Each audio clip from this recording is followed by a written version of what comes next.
Welcome to the First Things First podcast. And first things first, we need you to subscribe and leave comments letting us know what you think of the show. We're listening.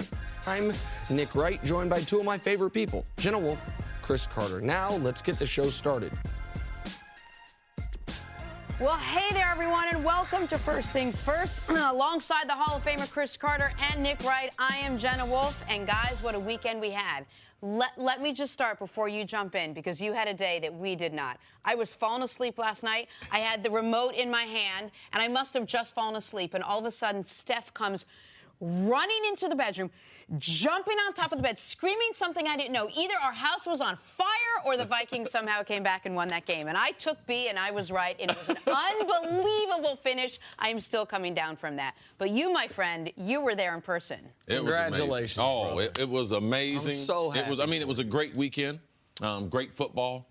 What does Brumley say? Adult tackle football. Yeah, adult tackle football. You can see why football is as popular as it is. I mean, the finishes, the games, the unpredictability of it, and topped off by the Vikings last night and Stephon Diggs with an amazing. If you've seen a lot of stuff in sports history, but you've never been able to be there, and that's what this was for me. It was one of the greatest things.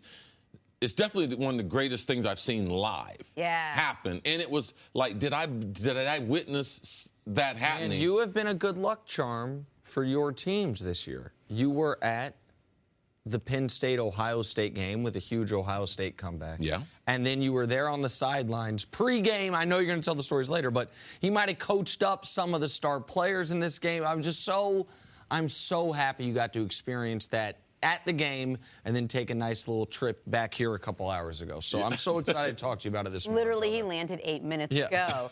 All right, so let's do that. No better place to start this morning than on the corner where, let's just say, I resided this entire season, Case Keenum. Vikings and Saints in the play that won it for Minnesota. 10 seconds, 61 yards to go, and Case Keenum did that.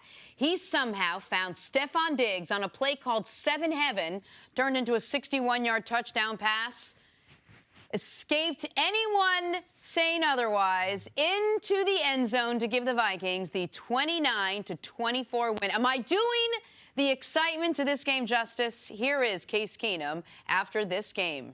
I can't even explain it, man. I mean, we were definitely in desperation mode. Just tried to give my guy a chance, and Diggsy made a heck of a play. Made a lot of plays today.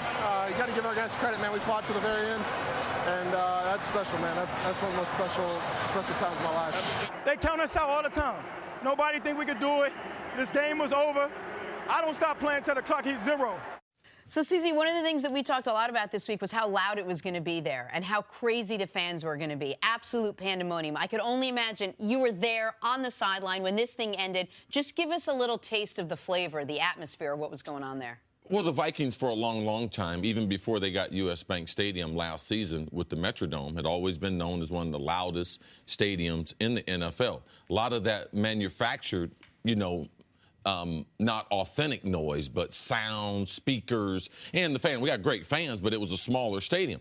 This is the first time that U.S. Bank was louder with just fans cheering without any assistance than the Metrodome. Like it was, and you could see at the beginning of the game, even the Saints who played in the old Superdome, now the Mercedes-Benz Superdome, it took them some time to get used to the noise. And that's why they helped the Vikings get off to that fast start. It energized the players. But at the end, the Vikings fans, they stayed true to form, and it really helped the team. They didn't give up. There was not a fan that left their seat, even though there was less than 30 seconds to go. Drew Brees drives the Saints down. They kick it. I mean, of course, that's the way the game's going to end. But as Stephon Diggs said, he's been taught to play until 0, and the Vikings needed every second of it. There's a huge storylines. I mean, you talk about Case Keenum, besides his mother and Jenna Wolfe on believing in him. And maybe 100-year-old Millie at the game who was on the broadcast. I don't know how many people believed Case could do that. Yeah, I don't know how Millie survived getting to the game in that weather. I think it was like a high of 5. I heard it was just minus brutal. 7 below, but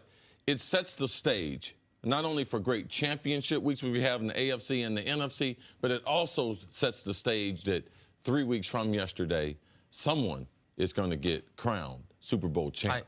We're going to spend a ton of today talking about the Vikings. I I want to talk about the Saints on that final play for a moment. I feel so sick for Marcus Williams. I feel like I know what was happening.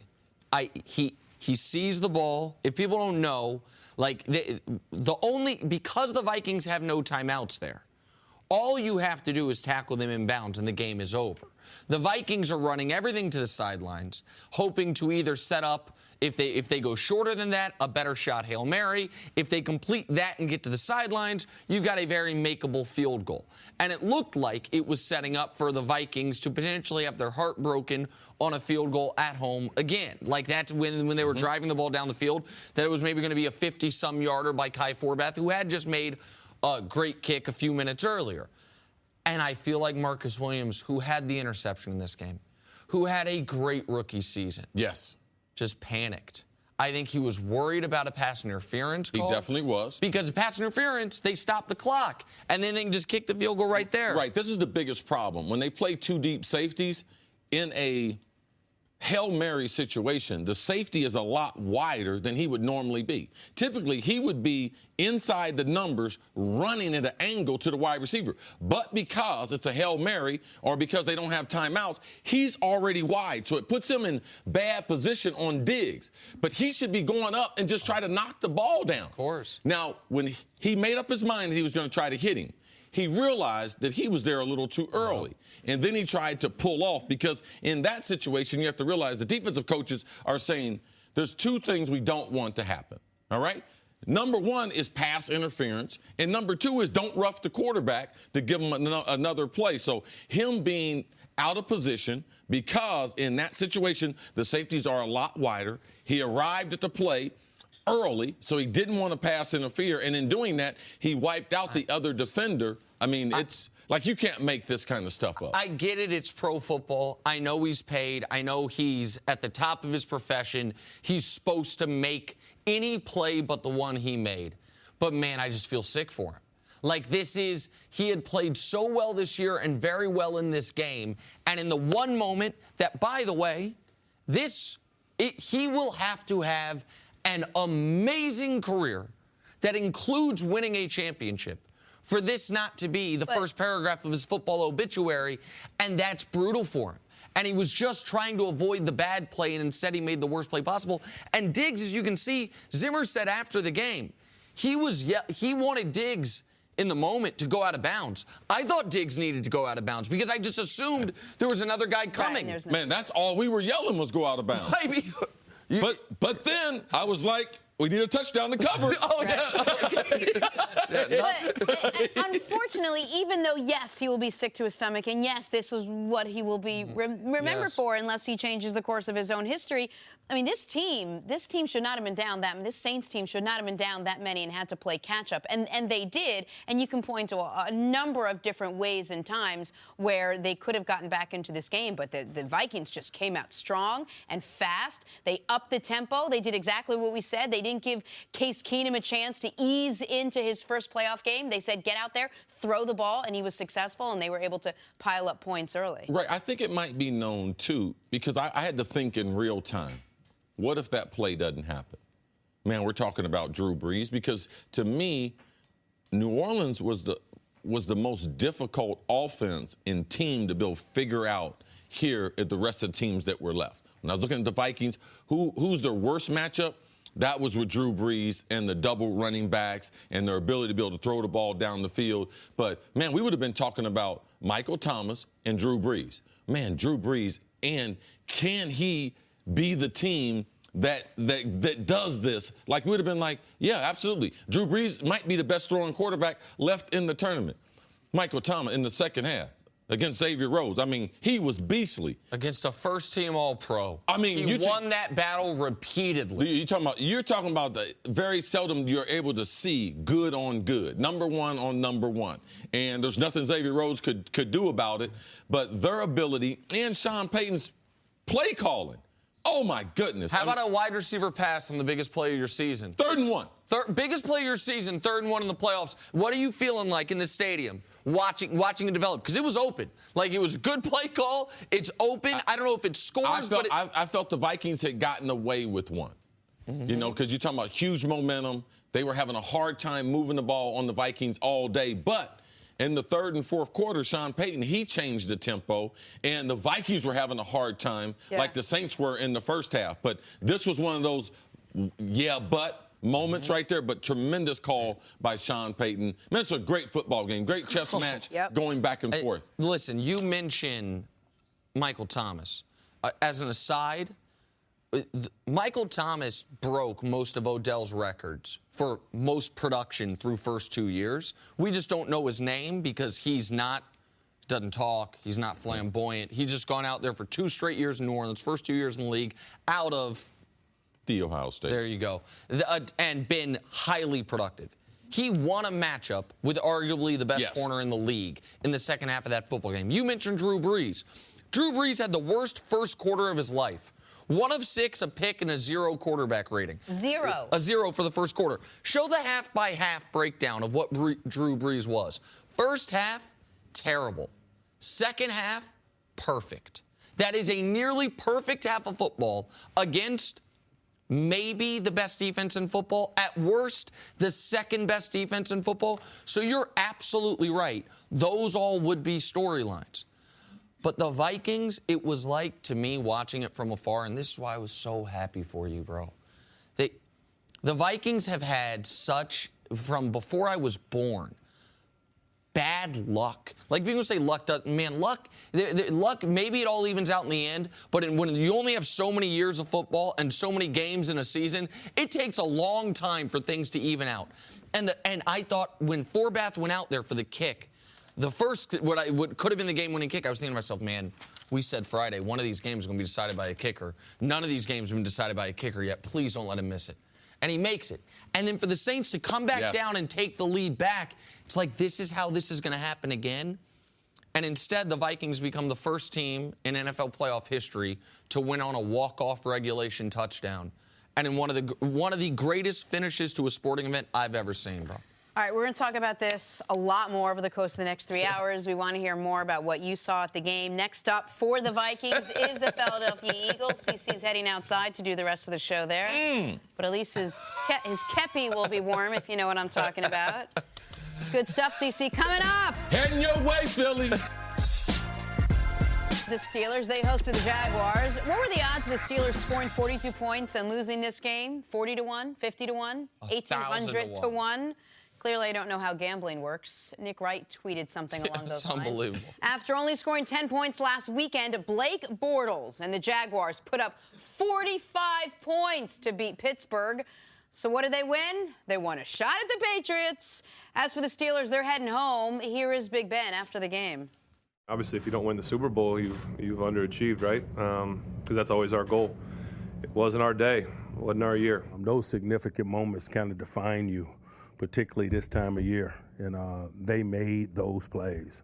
We made our share of plays in the game, but not those plays in those moments. I'm just happy to win. I have no animosity towards anybody that's ever said anything. I'm happy to be able to come here and do this with this team. Happy to be able to continue to play for another week. There's a lot of guys sitting at home on the couch watching this that I'm sure wishing they could play. I know in past years I've been. So to continue to have an opportunity to go play is pretty awesome. We were confident coming in the game.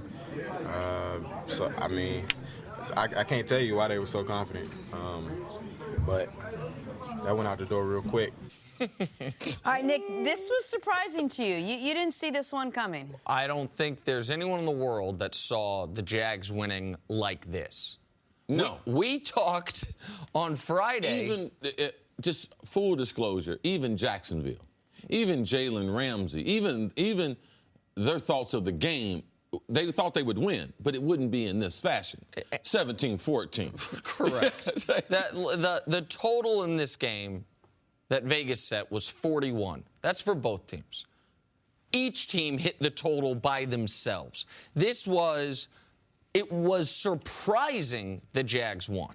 It was shocking the fashion in which they won. I didn't see, of all the possible machinations, the Steelers scoring 40 points and losing this football game, I didn't see as one of the realistic possibilities. And listen, the Jags are going to talk after this game, and they've earned it. And Jalen Ramsey is one of my favorite young players in the league, and I love his quotes. But the Jags defense has almost nothing to hang its hat on in this game. They won this football game based on their offense. Going into this football game, there had been 10 quarterbacks in NFL history to throw 5 touchdowns in a playoff game. It dates back to Sid Luckman, your guy, Sid Luckman. Yeah. They were 10-0. They're now 10-1 because of Ben Roethlisberger. Big Ben became the first quarterback in playoff history to have a 400-yard, 5-touchdown game in a win or a loss, and they lost that football game. I'm going to say the name that I think was the difference in this football game. Ryan Shazier. I tried to disregard it. I tried to look past it, how different the Steelers' defense looked pre and post his injury. This guy was the defensive player of the year. They then lost him. And in this football game, what I saw was Blake Bortles throwing checkdowns to running backs and tight ends, an area that Ryan Shazier typically patrols, and the Steelers had no answer for it. Leonard Fournette gashing them, TJ Yeldon gashing them. So I don't know how you can put this on the Steelers' offense. The Jags defense, the Jags offense just beat the brakes off the Steelers' defense, which was shocking to me. There's a few things that were shocking. The overall physicality of Jacksonville, how much more physical they were in a January playoff game in Pittsburgh. Now, you just don't think those types of things are happening. Now, you have to give Jacksonville credit. Now, they have a great collection of talent. Now, they've been able to get around with Blake Bortles playing mediocre to poor football. He had 14 completions in this game. How are you going to score 40-something points and only have, so how you get to this ending is very improbable. But to me, you say Ryan Shazier, that was the biggest thing. Nick, I've been trying to tell you all year, there's a few things that do matter in football. Chemistry, locker room, morale, how people feel about each other. All right? When you have the night before the game, L. Bell tweeting something about playing New England again. You have his contract. Is he going to be franchised 2 or 3 days before the game? Mike Mitchell, when did he do it? When did he say? When he talk about playing New England? Like all these things I've been telling you all season. The national anthem, to come onto the field, that part. Ben, am I going to play? You think all that had a factor? Martavius Bryant. They were never a team together. Now, they're a very, very talented team, but when you get into battles like this, you need everyone to be focused on one goal, and that's advancing. It's not playing New England. New England could have got upset. But, CeCe, explain this to me, though, because aside from Mike Mitchell, all of those distraction things, whether it's Villanueva, Roethlisberger, Antonio Brown, L. Bell, Martavis, all of them are offensive players. And the offense was awesome. The offense wasn't affected by any of that. The defense was why they lost that game. They are a team, Nick, and the offense was bad to start the game. Yes. The interceptions and the fumbles. Yes. All right? That's how they got down. It wasn't the defense just got down. It was a collection, the offense, the special teams, and as a team. You heard the offensive lineman after the game commenting about his teammates. Yeah, so you think I made that up? So does that fall on Mike Tomlin? Of course it does. There's different families that they have different set of rules, and Mike is the head of the household. So who else you going to blame? You going to blame Ben Roethlisberger, AB? Because the players, they either, my former colleague Mike Ditka said, you're either teaching it or you're accepting it, all right? So pick whether corner you want to be on. Either Mike Tomlin is either teaching this or he's allowing it to happen. I've told you all along that was one of the things that's prevented the Steelers from reaching their potential in the last several years. So I can take that. I can't speak to that. I will take your word for it because you know what you're talking about. What I can speak to on Mike Tomlin is some of his game management decisions late in this football game were indefensibly bad. You go for it. You have 2 timeouts and the 2-minute warning. Down 7. And you go onside instead of kicking away. What you're saying right there is we believe we have a better chance of getting the onside kick than forcing a 3-and-out. After that, you have a 1st and goal from the 5 with 40 seconds left, and you somehow never get back to the onside kick ability because you take so much time. Yeah, because you're consumed about New England. All right? Like they tell you in the street, keep my name out your mouth. Okay. Pittsburgh, keep New England's name out your mouth. All right? Don't want to hear it. All right. Let's take a break. Again, we will talk about this more. But coming up, how embarrassed should the Falcons be after scoring just 10 points? Anybody know the Vikings won? What's next for the Eagles? Anybody? Who knows? Might be the Vikings. Oh, we're coming that way, Philadelphia. All right, moving on to the AFC title game. Oh, Patriots hosting the Jacksonville Jaguars. Let's play some compare and contrast. One team has been in this game every year since 2011, won 5 Super Bowls with their current quarterback and has a Hall of Fame head coach. The other team, guaranteed victory. Well, Jalen Ramsey did anyway. Here's Tom Brady addressing Ramsey's comments. You know, I think what I've learned over a long time is it's how you play and it's not what you say. And I think, you know, everyone has different ways of handling things. Coaches do, players do. We do what works for us. Those are other players that work for them. You know, the game's going to be decided by who plays the best, not who hypes the best or speaks the best. Or, you know, he's a really good player. I've watched a ton of film on him. He's got a lot of strengths. And, you know, he's obviously very confident. That's reflected in how he plays. So, you know, I'm more concerned about how he plays as opposed to what he says. And that has always been the Patriot way, play, don't say. But let's talk about how Tom Brady and his Patriots are going to attack this very, very good Jaguars defense, CC. It's going to be interesting what they do. Now, I think that A.J. Bouye and Jalen Ramsey will get the ultimate respect by Bill Belichick. So what they'll try to do, they'll try to line up in a lot of bunch formations or clusters where they can set a lot of picks. They're going to be expecting a lot of man-to-man. They know they have the athleticism. If these corners played for New England, man, that's all New England would play because they realize how hard it is for quarterbacks to throw. When you're in zone coverage, guys are like this in space. The man-to-man, there's very little space, and the DB and the wide receiver, it frustrates quarterback, and they don't want to release the ball. So he's going to respect that. Watch Rob Gronkowski try to be the dominant force in the middle because you're better off attacking Jacksonville's safeties than you are their corners. And watch the running backs. They will try to get them in space because also they don't want to put that offensive line in the dilemma of dropping back 45 times and having to block Calais Campbell and those other vicious defenders that Jacksonville can send at you. Also in the back of their mind, New England knows that Blake Bortles is the quarterback.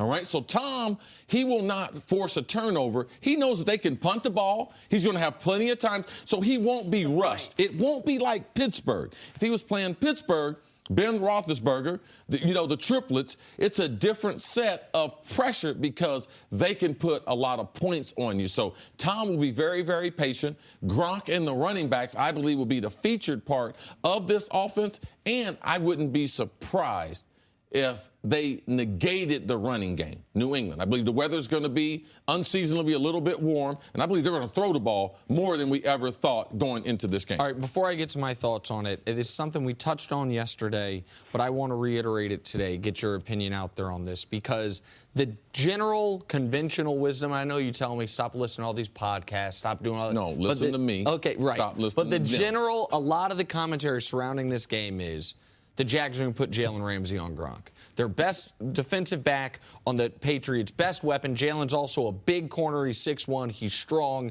That's their best chance. That was something you told me Monday morning off the air. Throw it away. They can't do that continually throughout the game. Tell them, why can't you just say Jalen, Gronk, one-on-one, Jalen be better? Because Jalen is more important to the defense playing the cornerback spot that he plays, because then they can play zone or play man, and you don't know that. If you line him up on Gronk and play man-to-man, 50, 60 plays, Tom Brady knows you're in man-to-man. So it's easier to set a pick on him. It's also easier to use Gronk as a decoy because you know exactly what they're doing. And more importantly than Jalen being on Gronk, you know everyone else is in man-to-man. So Tom can pick out the weakest link. It could be a linebacker. It could be a safety. It could be someone else that he would pick on deliberately because you've given him too much information. And the other thing you had mentioned was if they were to do that, the Pats would just run the ball repeatedly. That you'd be Gronk would knock him off the field. Because he would have to line up on his head if he's guarding a man-to-man, and Gronk would come off and run block him, and like he blocked the guy in Indianapolis where he threw him out the club. Right, yeah. That's what he would be doing to Jalen Ramsey a whole bunch in the game. One of the things we talked about the last couple of weeks with this Patriots team is they want to get out to a fast start, get out there, maybe no huddle, whatever it is. But you're saying That's not as important this time. It is not absolutely necessary for them to get out and do that. They could slow the game down from the start. I mean, as a team, no one collectively is connected as much as the offense, the defense, and the special teams. So their offensive players, they know what their capability of, even though they're worried about their game plan, Jacksonville's defense, but they've been informed of who's on the other side. Right. And it's not to throw shade at Blake Bortles. If it was someone else that didn't have an offense that ran through their quarterback and ran through their tailback, they would do the same thing. So they'll be in sync, realizing it's about field position, it's about getting a lead, it's about forcing Jacksonville to throw the football, and it's about, for New England, getting chunks of yardage on first down. So they stay out of second and long and third and long situations. The Jags defense, let's put a bow on it with this, is coming off its 2 most productive games of the year as far as a quarterback pressure standpoint. You might say they still had 42 points. I get that. The only 2 games all year, the only 2 games in the defense in the playoffs, I should say, where you had 20-plus pressures. It was the Jags in round 1 and the Jags last week. So that Jags front is playing very, very well right now. They're going to have to play the best game they have ever played in order to beat the New England Patriots. All right. Cece's got a meeting. Yeah, you got to run. Secret meeting with the NFL. I don't know if is it a secret meeting? No, it's just a meeting with the NFL. It was secret. Yeah.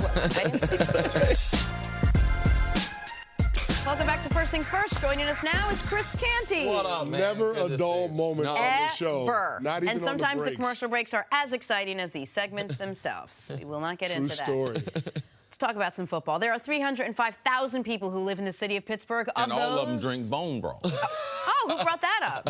Certainly not I, said the flag. Of those 305,000, CC, Nick, and Chris Canty, I have no idea how many wanted Steelers head coach Mike Tomlin fired.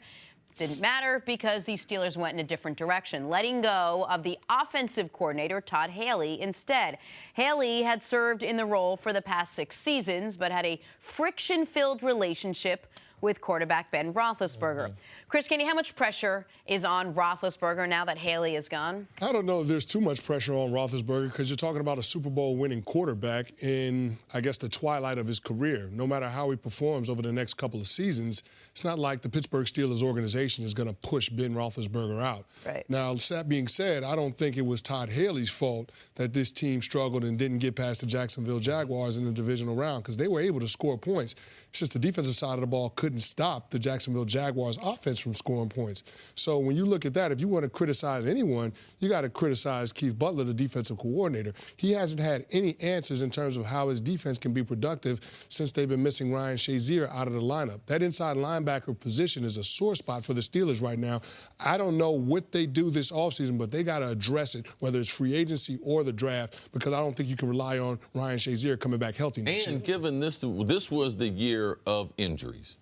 And that's all we talked about was teams either not been able to replace with Aaron Rodgers or teams that were able to find people like Case Keenum. So we shouldn't excuse, because that's part of the game. Ryan Shazier, they should have some type of answer for him on that defense, which would make Todd Haley the scapegoat for this, what was going on in Pittsburgh. Is that what it was? Because you said we should have been talking about the defense. So why was Todd Haley fired then? Well, because he didn't have a great relationship with Ben Roethlisberger. There's always been friction ever since he arrived there 6 years ago. And say what you will, Ben Roethlisberger was the guy that threw him under the bus when he talked about that 4th and 1, and he said, well, why didn't your quarterback sneak it? And Roethlisberger had no answer for the media, and he said, I like quarterback sneaks. I don't know why that wasn't a call. Like, that's directly a shot at Todd Haley. But if you look at the numbers, since Todd Haley got there, I mean, the first 2 years were a little rough because there was a little bit of a learning curve in installing his offense. They're unbelievable. But since then, yards ranked per game in the NFL. At his 3rd year, it was number 2 offense in yards, number 7 offense in points. His 4th year, number 3 offense in yards, number 4 offense in points. His 5th year, 7th in yards, 10th in points. And last year's 3rd in yards and 8th in points. Todd Haley is not the problem with the Pittsburgh Steelers offense. Go ahead, Cece. And last year it started, just some of it, just to paint a picture for the public. During the draft, they drafted Juju Smith-Schuster. USC, 2nd round, right? Yep. Immediately, he gets greeted to one of the great franchises by teammates tweeting that he's been drafted to replace one of the other wide receivers. So this is not Todd Haley's fault. So on draft day, a guy ended up having a remarkable year in Juju Schuster. He's been by Martavius Bryant tweeting that, oh, then this guy's here to replace one of the other receivers. So there's been a lot of stuff going on in Pittsburgh for a long time. So Todd Haley has had to put up with it. He had to put up with L. Bell's holdout. He had to put up with the Facebook with Antonio Brown last year. He had to put up with Martavius being suspended for a long period of time. So for him to get this type of productivity with all these distractions, like, he has done a great job. And he's had to put up with, just in the last 15 months, more than a half dozen instances of his quarterback going out of his way to either call out the head coach or the offensive coordinator. Speak for Yourself did a great job of outlining all this on the network the other day. I just want to go through it. So in the last 15 months, Ben Roethlisberger has said, our practices are too physical. We're an undisciplined team. We were outcoached in a playoff game. My coach told me to defer in overtime. That was this year against the Bears. Nobody even asked him about it. He just went out and said it. We should focus on Cincinnati, not New England. I wanted to spike the football. I wasn't allowed to. I wanted to sneak the football. I wasn't allowed to. That's Ben Roethlisberger going out of his way to call out either Todd Haley or Mike Tomlin. And they have to deal with it because he is a Super Bowl champion, because he is one of the 5 or 6 best quarterbacks in football. He never got along with Todd. It was a working relationship and nothing more. And he never, now Todd has had friction in a lot of relationships. He can be a tough guy to get along with, but one of the greatest receivers ever, Larry Fitzgerald, will say it's the best coach I've ever had. Some of the guys in Kansas City, Keyshawn Johnson liked him, not in Kansas City, but earlier. Dallas. With the Jets. With the Jets. And so players can warm up to him. Roethlisberger never wanted to warm up to him. His contract was coming up, and Roethlisberger said, we want continuity, but didn't want the offensive coordinator back, which is why the quarterback's coach, Roethlisberger's guy, is going to become the offensive coordinator. So Big Ben has brought a lot of this onto himself and onto the franchise. So to answer the question, how much pressure is on Ben Roethlisberger? Hey, man, remember when Bill Parcells said, you want me to cook, but you got to let me shop for the groceries? Well, Big Ben, you want to pick the offensive coordinator, essentially. So, okay, you mentioned top 10 each of the last 4 years in yards and points. You better stay there. Yeah, I don't believe Ben picked the offensive coordinator. It's easy to make that type of distinction because this goes back before Todd Haley. Who was offense coordinator before Todd Haley got there? Bruce Arians. Bruce Arians. How did that end? It ended the same way. So this is not new. And I'm just going to tell you, I know the Pittsburgh Steelers, and Ben's not going to be there enough that they would give Ben the ability. I believe that the quarterback coach is the most competent to be able to take over. So I wouldn't like to put that out there, that this is Ben's selection as far as the offensive coordinator. Because I know Mike Tomlin and Pittsburgh and their front office and how they've gotten coaches. They don't let the players have any type of input in that. So I believe they will get the right person. They've had the right person. They had Bruce Arians. He went on to Indianapolis and then on to a head coaching job in Arizona, but it came from what he created in Pittsburgh. Well, CeCe, you mentioned they're not going to let the coaches pick the guys. Would you agree, though? I'm sorry. The players pick the coaches. My mistake. Would you agree, though, that if Roethlisberger had a better relationship with Haley, Haley would still be there? Because the production was clearly there. Well, I just believe there's more things going on in that locker room than we know. But isn't that and I don't like to draw conclusions that I can't prove. Okay. Todd Haley's responsibility to make sure the offense runs, that plays are called, that Ben Roethlisberger plays great. All the tweeting, the distractions, the Facebook, the talking about the contracts, that falls under Mike Tomlin's umbrella. That's not up for Todd Haley. Offensive coordinators aren't in charge of disciplining the locker room. I would say that's clearly under Mike Tomlin's scope of responsibility. That being said, this is a team that had, 13 wins? Ben Roethlisberger played great, including that last game. He had almost 500 yards or something. So shy of the relationship between Ben Roethlisberger and Todd Haley, what was the reasoning for them not renewing his contract? Well, I can only point to the friction between Big Ben and Todd Haley. I can't point to anything else definitively. Now, you did have the distraction that Todd Haley got into an altercation at a bar in Pittsburgh a few weeks ago before the start of the playoffs. but I don't think that had any influence in terms of the decision that was made by the organization. Now, in terms of Big Ben having say on who the next offensive coordinator is, I don't think that he's handpicking the quarterback's coach to be the next OC, because realistically, if you're the Pittsburgh Steelers, how many years do you have of Ben Roethlisberger left? You're talking about 2 or 3 seasons before you got to think about trying to get somebody else in there to be your starting quarterback. So this is the twilight of his career. Right. Are you still trying to get a championship? Yeah, because you have Antonio Brown, one of the best wide receivers, if not the best wide receiver in the National Football League. You got Lev Bell, the best running back in the National Football League, one of the best offensive lines in place in the National Football League. You want to try to take advantage of that while you still have it. But ultimately, I'm not making decisions for the foreseeable future just based on what Ben Roethlisberger wants. And a lot of times you overreact. People will say, yes, because they got stopped on a 4th and 1, a quarterback sneak would have been better. But pitching the ball to Le'Veon Bell on a tall sweep on 4th and 1 is not a worse option than Ben Roethlisberger going a quarterback sneak. He is a great football player. It was not blocked well. That's the reason why they didn't get it. And for them to be able just to say, oh, the question is, is he under more pressure? Man, Ben has been through some tremendous scandals in Pittsburgh, and they have supported him. Off the field, the scandal, as far as the sexual harassment, they supported him. Riding a motorcycle without a helmet, they supported him. And a number of other things, they have supported him. So as far as is there pressure on Ben Roethlisberger? No, Ben is a made man in Pittsburgh. The new movie 12 Strong, starring. Are you coughing? Wow, I'm looking forward to it. You bring some tickets? Chris Hemsworth and Rob Riggle. And look who's joining us now. One Rob Riggle, who I didn't realize you were actually an active member of the Marine Corps at one point. I did 23 years in the Marine Corps. So just a small stint. You just wanted to get a little taste of it. Is that what drew you to this movie, or to wanting to jump on board this project? Yeah, I mean, obviously, but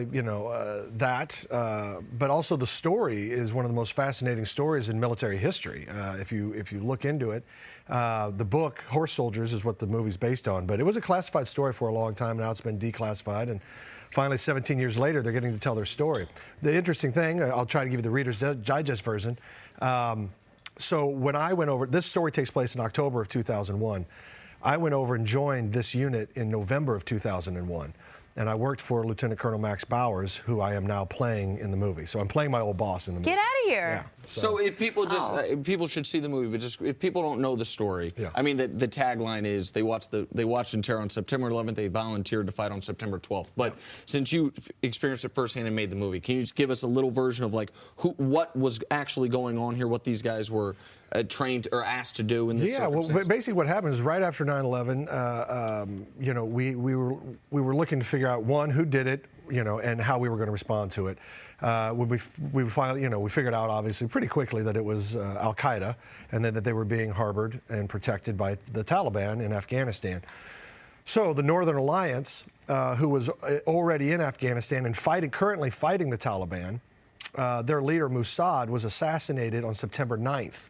As payment to the Taliban. So the Al Qaeda assassinated this guy on September 9th to, as payback to the Taliban so they could stay in Afghanistan. And it really shook the Northern Alliance because he was the thing holding it together. Then they attacked us on the 11th, and then we responded. We went in, these 12 Special Forces soldiers went in, joined the Northern Alliance, and took the fight to the Taliban and Al Qaeda. They were the first ones in, first ones hooking and jabbing in October. That's amazing. Yeah. Great story. We're going to make a hard turn to football just because there's no natural segue. It's such an easy transition to go from one to the other. And we've been talking obviously about the championship games all week, and now we're getting ready. Let's start with the NFC. 2 big-time quarterbacks going up against each other with tons of experience in this one, head-to-head. How do you see this battle between? They're in the same class, weren't they? The class of whatever the. Yes. Yeah. So I mean, they came in the league at the same time. Is what they I'm did. saying. So they have history. So it's kind of cool. I mean, it worked out. It's amazing how things work out. You just never know how things are going to work out. It's adorable. It's adorable. Case Keenum and Nick Foles. That sort of just falls off the tongue. Sure. Tell me about this little matchup between the two. What do you think? Look, I think it's going to be awesome. I think Minnesota, they had such an unbelievable high. I hope they emotionally have calmed down and got their focus back. And because when you go through something like that, I think it takes a while to regroup a little bit, maybe mentally, emotionally, all that stuff. And don't underestimate the Eagles. Like look, everybody's complaining about Foles or whatever. The Falcons were red hot, in my opinion, red hot, and they shut them down. So that Eagles defense is real, and put it all together, I think we're going to have a great game. You're a huge football fan. You've been involved with Fox for a long time, and the big show on Sunday.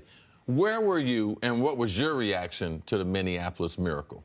I was in my hotel room, and I was really bummed out that I was alone, because I was screaming and yelling, and I couldn't believe what I was seeing. So I wanted someone there to acknowledge what had just happened. And so you ordered room service, right? Yeah, so I got the hey, come waiter. here, guys. Right. But I did. I wanted to acknowledge it. So I did what everybody in this world does. I tweeted out like, "Oh my God, Vikings!" I think is what I tweeted, and that was it. But and then I called my son. He's back home, so I called him and I was like, "Did you see? Did you see?" Yeah. He didn't, so I felt bad because he was like, "No, I was shooting hoops." That story dropped off a little bit. Yeah. You mentioned the emotional high. So the one thing that's really interesting about this game, so CeCe was at the game, he was able to be in the locker room right after. And CeCe's described that while in the locker room, celebration amidst, once Mike Zimmer acknowledges the team, acknowledges the moment, he started going down the schedule for Monday. Like, listen, practice squad guys, you show up at 7:30. Yeah. These guys, you show up at 8, just to try to refocus everyone. Yeah, definitely refocus, level set. Everyone, do you guys realize we just witnessed a miracle? That's what he said. They said the Lord's Prayer, practice squad squares, 8 o'clock, weightlifting, 8:30, team meeting at 9. Good. So the chance of recovering. I think that's the absolute right thing to do. I think that's the smartest thing you can do. You come off an emotional high like that, it is so hard to reset and regroup and refocus. And I think that's right. You have to acknowledge it. You can't blow it off. Celebrate it, acknowledge it, but then, you got to get your head screwed back on. On the other side of the bracket, there's one team I think everyone expected to be there in the Pats. Then another team, not a lot of people expected to be there in the Jags. I think everyone was looking forward to Pats Steelers too. The Jags threw that off in a style that I don't think anyone saw coming, winning the game 45-42. A lot of ways the Jags could win that game, allowing the Steelers. The over/under was 42. Right, both teams hit the over by themselves essentially. It was right. It was so. What up, Steve? He's not the person to remind what the over was. Okay? I'm just going to tell you. I'm not yet over. I'm not yet over. One of Kansas City's finest. Yeah, the fact that I bet the under in a game where both teams individually hit the over. Wasn't my finest gambling moment in a year of bad gambling moments. That's neither here nor there, CC. Right. So, but now we have what is a really interesting matchup because you have the best defense in football against the best team of the last 20 years, the dynasty in the NFL. People are going to focus on the Brady and Bortles part of it. I'm really excited. We've talked about see the Pats offense match up with the Jags defense. Curious your thoughts on it. I don't know. Really, this one to me, by all accounts, put it on paper, take it to a bar discussion, take it anywhere around, everybody's going to say Pats, Pats, Pats, Pats, Pats, Pats, Pats, Pats, because they are this juggernaut of football power. Let's face it, they are. If they get into this, that's what Brady's going to play in his 8th Super Bowl. That's crazy. Yes. That's just insanity. So, you do have to acknowledge the dynasty and the powerhouse that the Pats have been.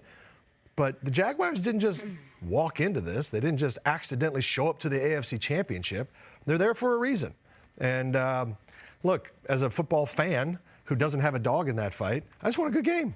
And I think we're going to get one. I know you didn't want to talk about the quarterbacks. I do. The law firm, obviously, of Keenum, Bortles, and Foles, they were zygotes, basically, when Tom Brady started playing football. We've been talking this whole season how long this guy has and what he could do. And is this it? Or can he, like he wants to play for another 45 years? What do you think about Tom Brady's longevity in this? He apparently can do whatever he wants. Easily, right? Yeah. Every time I start to, because I was at the Super Bowl last year, and I saw that miracle happen, right? And I was like, if he doesn't walk out at 40 on top with the greatest game ever played, I think that would be silly. Yeah. But then he came back, and I was like, okay. And then I said, I think that was a mistake because clearly they probably won't even make the playoffs.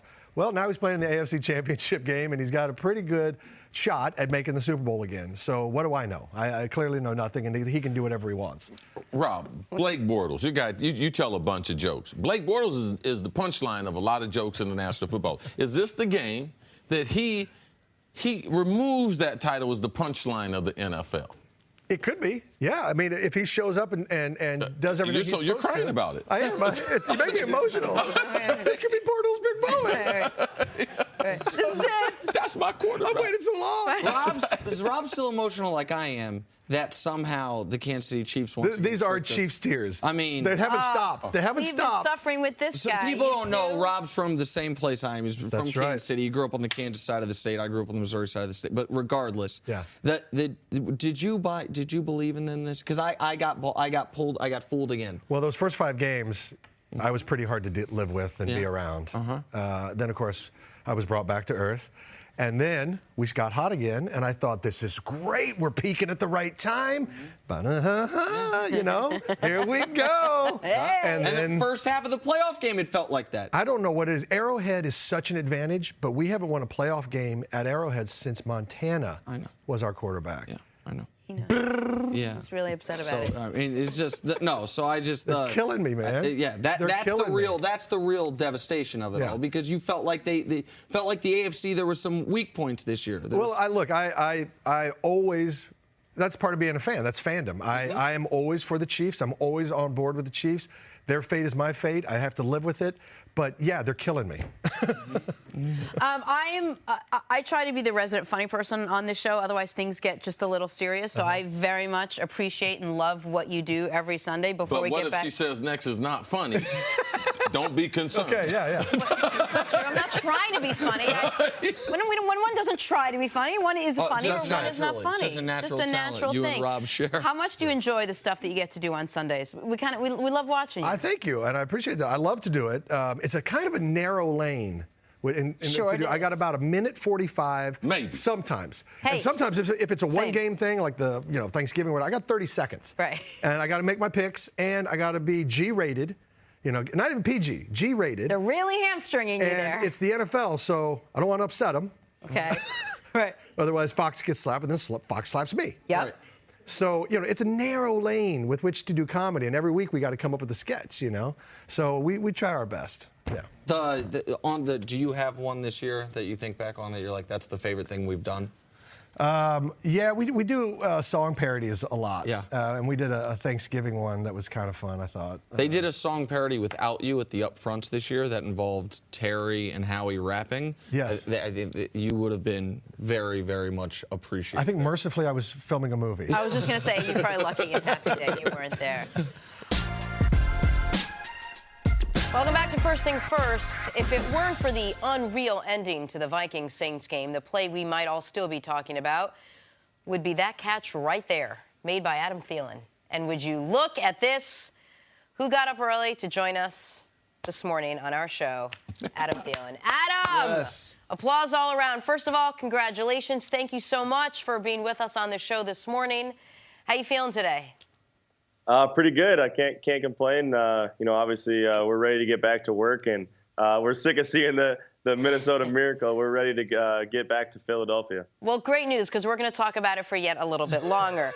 So our guy CC was at the game. He was on the field. He came back. He described to us in vivid detail what was going on. What he wasn't was in uniform in that play when that actually happened. So if you would just enlighten us one more time at least. What was your reaction being on the field and watching that all unfold? Well, I couldn't move. I couldn't believe it. I was in shock. I was pretty much in the Saints bench at the time, so they couldn't move. I couldn't move, and it was unbelievable. I still can't even really believe it, but I'm ready to get back on the field again. So I'm going to follow up with one more about that. When you see it happen, or when the play's drawn up, I imagine it's catch it quick, get out of bounds, try to get a field goal. Did you think there was any chance at a touchdown on that play when you guys came out of the huddle? No, not when we were coming out of the huddle.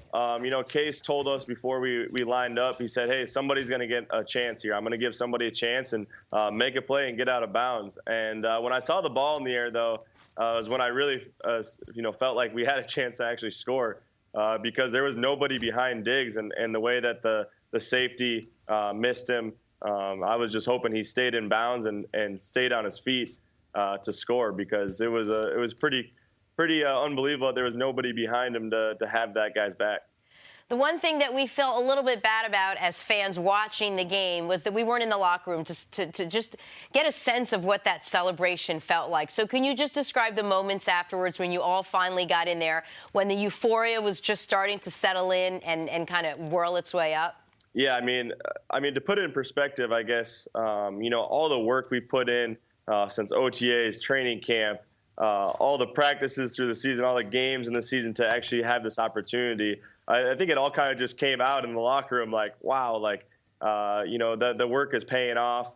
The GMs, the coaches, everybody's hugging each other, high-fiving, and just saying what just happened, because it all happened so fast. We really just kind of were in shock still, like I said before. But, everybody just the emotions came out. And now to have this opportunity this week, we really got to take advantage of it, because what happened last week doesn't mean anything if we don't take care of business this week.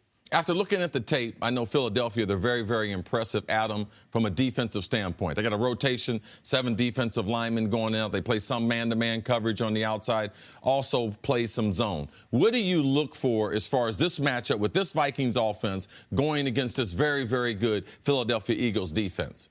Yeah, well, obviously, for me, I really focus in on the secondary. And the one thing that pops out on tape with this secondary is there's not a whole lot of times that receivers are catching the ball in space. There's a lot of contested catches, which is a lot of credit to them. It means that they're covering guys extremely well. They're extremely well coached. They're in the right spots because, like I said, there's very few times I've seen on film where guys are catching it wide open and being able to run after the catch and things like that. So we're gonna have to really come with a really good game plan and making sure that we're doing the little things to gain separation. Adam, you mentioned contested catches, that there's not a lot of wide open windows. One thing you and your counterpart, Stefon Diggs, have been near the top of the NFL this year is those contested catches. Now, those don't happen if the quarterback throwing the ball doesn't trust you guys to make those plays. How important for your guys' success has been the symbiosis, if you will, between Case trusting you guys to go up and making a play and you guys not letting him down by going up and completing those plays? Yeah, I mean, obviously, it means a lot for Case to have trust in us, and I think that starts with practice. I think Diggs and I and all of us as receivers, skill position guys, we kind of pride ourselves on making those plays in practice so we can gain that trust in a game. And it's kind of funny because in the game, actually, Case came up to me after one of the third down catches I had, and he said, "Man, I didn't even see you. I just trusted you were going to get open," which is pretty cool as a receiver to hear, because that's what you want. You want to be given that opportunity. Every time you run a route, you run it to get open, and you want the ball in your hands. So when the quarterback has trust like that, when he can't even see you and he's throwing the ball and expecting you to make a play, it's pretty cool. Adam, I would imagine, and I've covered Super Bowl week many times, or the conference titles weeks, and I know that the question you probably get asked more than anything is about Case Keenum, and there's a lot of media surrounding, a lot of articles and whatnot surrounding Case Keenum and Nick Foles in this one. So I have to ask you this. Not many people were on the Case Keenum bandwagon like you guys were as a team early on in the season. And you guys were out there saying, this is our guy, this is our guy. And he did nothing but go in there and help you guys win week to week. He has got you into the NFC Championship game right now. And I just have to ask how impressed you were with the way Case Keenum played in that playoff game last week and what you're looking forward to out of him this week. Yeah, I think every week, me personally and as a team, I think we're more impressed each week. It's it's impressive what he's been able to do this season, stepping in for Sam and trying to be a leader and taking over this offense. And we're going to need him to keep doing those things, which we can completely trust him to do that because of the way he prepares. I mean, there's nobody. I know it's cliche to say about a quarterback that he's the first one in here and the last one out, and he prepares like nobody else, but it's the truth. This guy, I've never seen somebody memorize a game plan before the week even started, and it's just really impressive. And those are the things that make him successful. People think that we just show up on Sundays and start slinging the ball around, but they don't really see what he does throughout the week. So you're impressed with Case as far as that you don't see that type of understanding and volume of the offense. Has that helped you guys from the offensive coordinator standpoint? He's seen how Case has played. He's got confidence in Case, and he has the whole volume of offense. All coordinators say, oh, we're going with the backup. We're going to run the same offense. But the Vikings actually are running the whole volume of offense based on what you're telling us. Yeah, absolutely. And I think that's allowed Coach Shurmur to really do what he does. I think sometimes, as coordinators, they can get kind of pigeonholed and into certain things with having to do play a backup and things like that. But like I said, Case has done such a good job of just kind of making this offense his own. And I think he said that early on this season. He said, this is my offense now, and I'm going to make it my own and try to get it to the point where I can start making checks at the line, and the coaches trust me to really open it up. And like I said, that only helps the offensive coordinator and us as players, because that gives us the ability to do a lot of things and make a lot of things look the same, and be able to disguise things.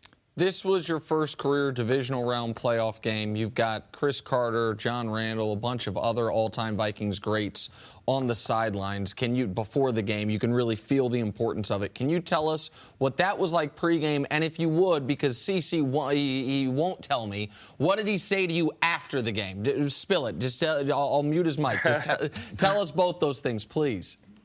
No, it was awesome, obviously, to see CC before the game, and after the game, it was a cool moment. Got to get a picture with my guy, and he just said he's proud of us, and us as receivers, even Diggs, not being from Minnesota, he looked up to him and the plays that he was able to make, and those are the guys that made us want to play this game and play at a high level. So it was really cool to see all those guys there, the alumni, the fans, the atmosphere that place had was just unbelievable. And everything leading up to that week with I think there was every middle school and elementary school did a Skol chant and sent it to us. So we felt the energy from around Minnesota, that's for sure.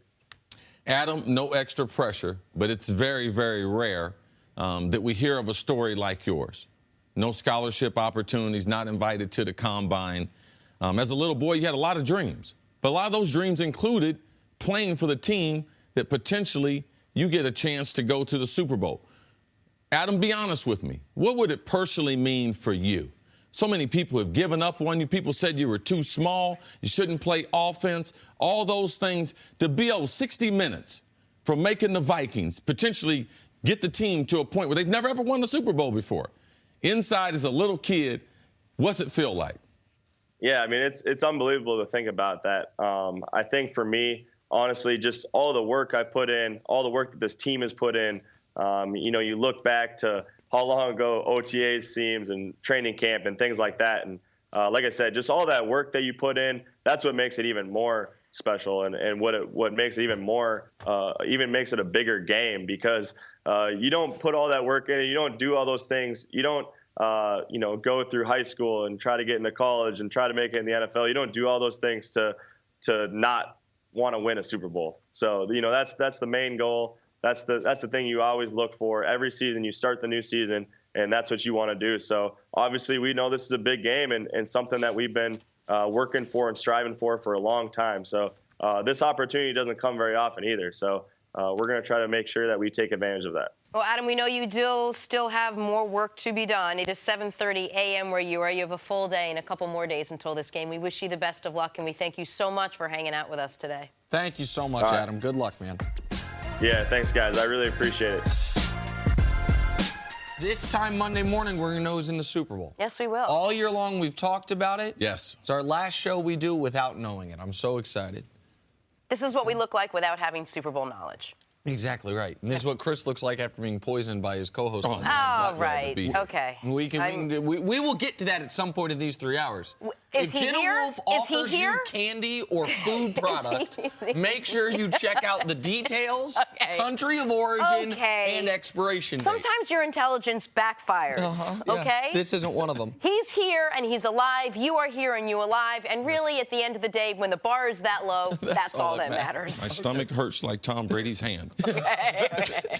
Speaking of the hand of Tom Brady, if you are the Patriots quarterback and you bang your hand in practice days before the AFC title game, it's not that big a deal. If you're limited in practice on Wednesday as a result, kind of a big deal if you miss practice Thursday and the line starts to move towards Jacksonville's favor.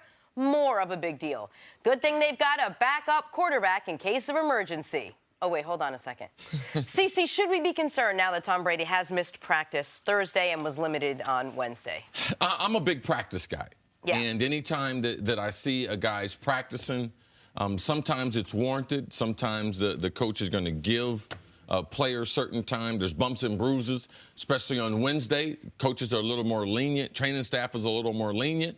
But when we get to this time of the year, because timing is so crucial and being with your teammates on the field, all guys who can practice, they practice as much as their body allows them to.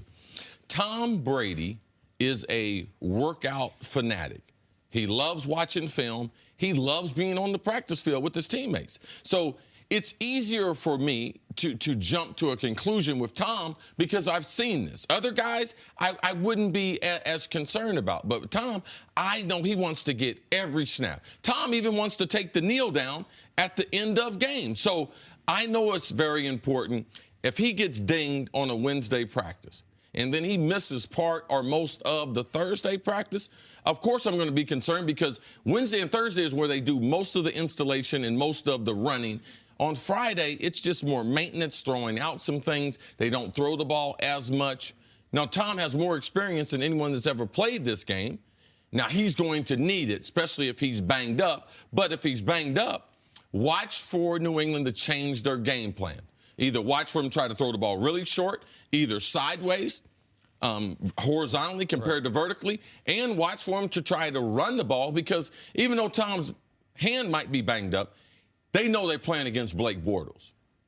So they're going to have a game plan that I believe is going to reflect that Tom's hand was injured in practice, and we're going to see a very, very different game plan, I think, come Sunday by Tom Brady and the Patriots. Before I give my opinion on this, I just want to follow up with a question for you on that.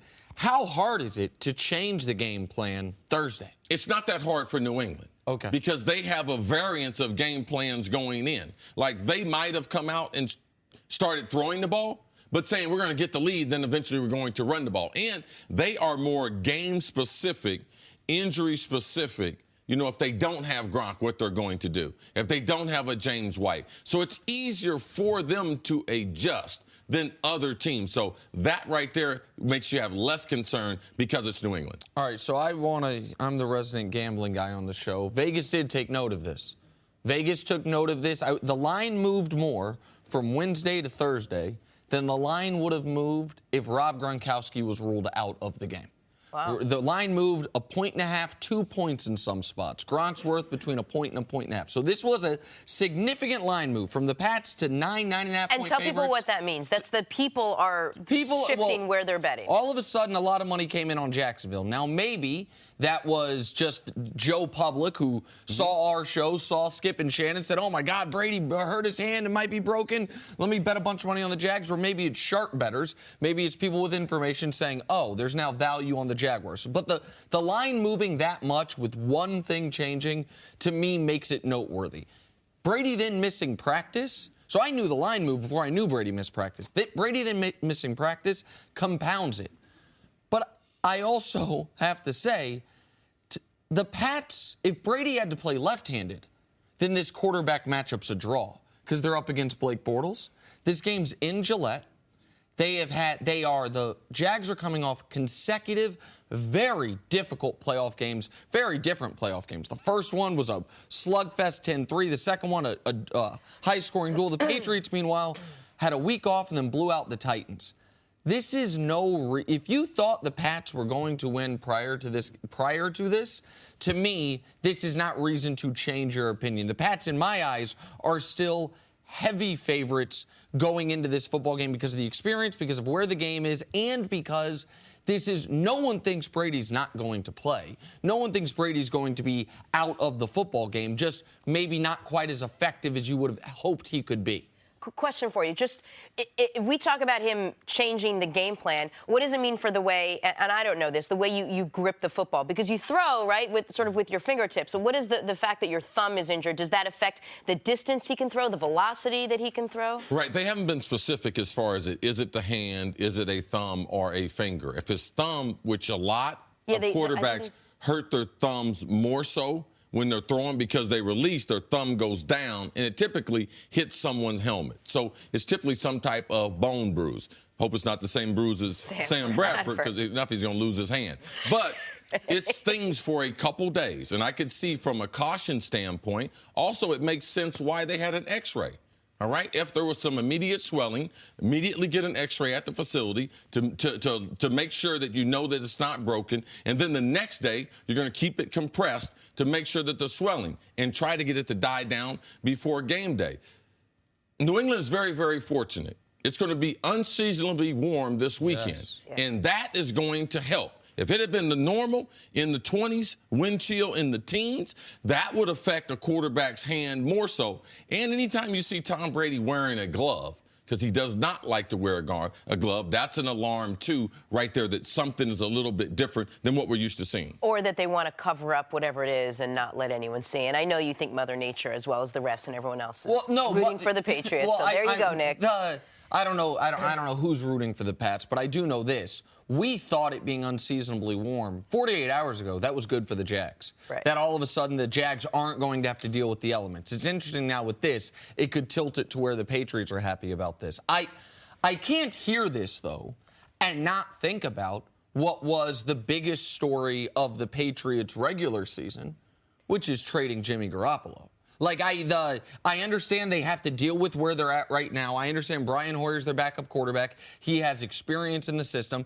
But this is a team that doesn't carry three quarterbacks, that had, without question, going into this year, the best quarterback situation in the league's best backup quarterback, and a third stringer who has shown he can start games and win games for multiple teams in this league.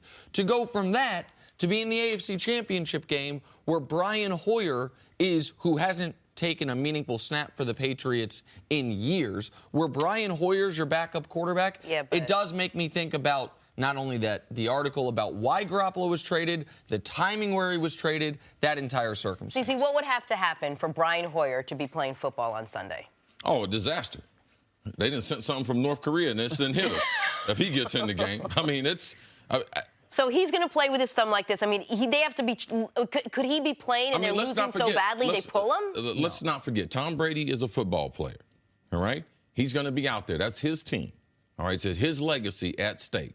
All right, let's not get carried away. If he can't play, if he can't grip the football, Bill and them are going to make the best decision for the football team, just like they do anything else. Tom Brady will get a chance to play. Now, can Jacksonville take advantage of the injury? And he's going to be very fortunate because it's a lot easier to grip the football when it's above freezing, which it's going to be on Sunday. Look, I'm no drama queen, but Patriots backup quarterback Brian Hoyer practiced in Brady's place because of that injured hand. And at last check, Jimmy Garoppolo is enjoying his offseason. New England is favored by more than a touchdown in this one. So what chance do the Jags have here? Head coach Doug Marrone got some interesting advice on this. Want to beat the Patriots? Here's how. Advice from your number one fan is the Bulls first grade. That's the one thing I will say about this week. It's kind of thrown me off. I find it hard to believe how so many people have an opinion on how to beat the New England Patriots and no one's really have done that. So give it up to the first grade class at Bulls School, who gave Marrone a whole packet with advice to taking down the Pats. That's all. CeCe, advice from grade schoolers aside, and it's adorable, really. I'm surprised more schools haven't done this in and around the Jacksonville area. What is the key to this matchup? Well, they haven't been in the championship game since '99. So the kids have gone on to college. The last kids to write those letters were the parents of the kids writing these letters. Right. I mean, Doug Marrone is right that it is hard to come up with a calculated, educated, realistic plan to beat New England, especially in playoff games in Foxborough. But the one thing that Jacksonville has on its side and I know Doug Marrone is preaching this to Jacksonville. There's been 4 times you had this type of matchup where you had the NFL's leading passer against the #1 pass defense it's happened since 1990. This will be the 4th time. If Doug Marrone, if he's on the right side of history, they will be 4-0 after this game because the #1 defense has shut down the #1 passer in the 3 previous times. They're 3-0. So the path to victory is this defense. Defense wins championships. Our boy Ray Lewis talks about that's what got him 2 championships. Jacksonville's path to victory is by shutting down Tom, making them one-dimensional, which they might be if he has a serious hand injury, and creating turnovers. That's the only way you're going to be able to beat New England, and that's especially the only way that you're going to be able to beat them in Foxborough. So I know everyone's going to focus on strength versus strength. Patriots offense against Jags defense. It's the most interesting matchup. It involves Tom Brady. It involves all the great characters and players on the Jags defense. I want to flip it around just for a moment because here's what we know about the Patriots offense. They're getting to 20 points. They get to 20 over the last 3 years in games that Brady's played all the way through. They've been held under 19 twice. In 3 years. In the last 3 years, it's happened twice, held under 19. Once a 16-3 win against Denver, where they really took their foot off the gas last year. They probably could have scored more. And one, a 20-18 loss to Denver in the AFC Championship game a couple years ago. So Denver's the only team that's held Tom Brady under 19 points in the last 3 seasons. So the reason I mention that is the Jags defense can play great. Offense still got to get to 20. Or the team as a whole still has to get to 20.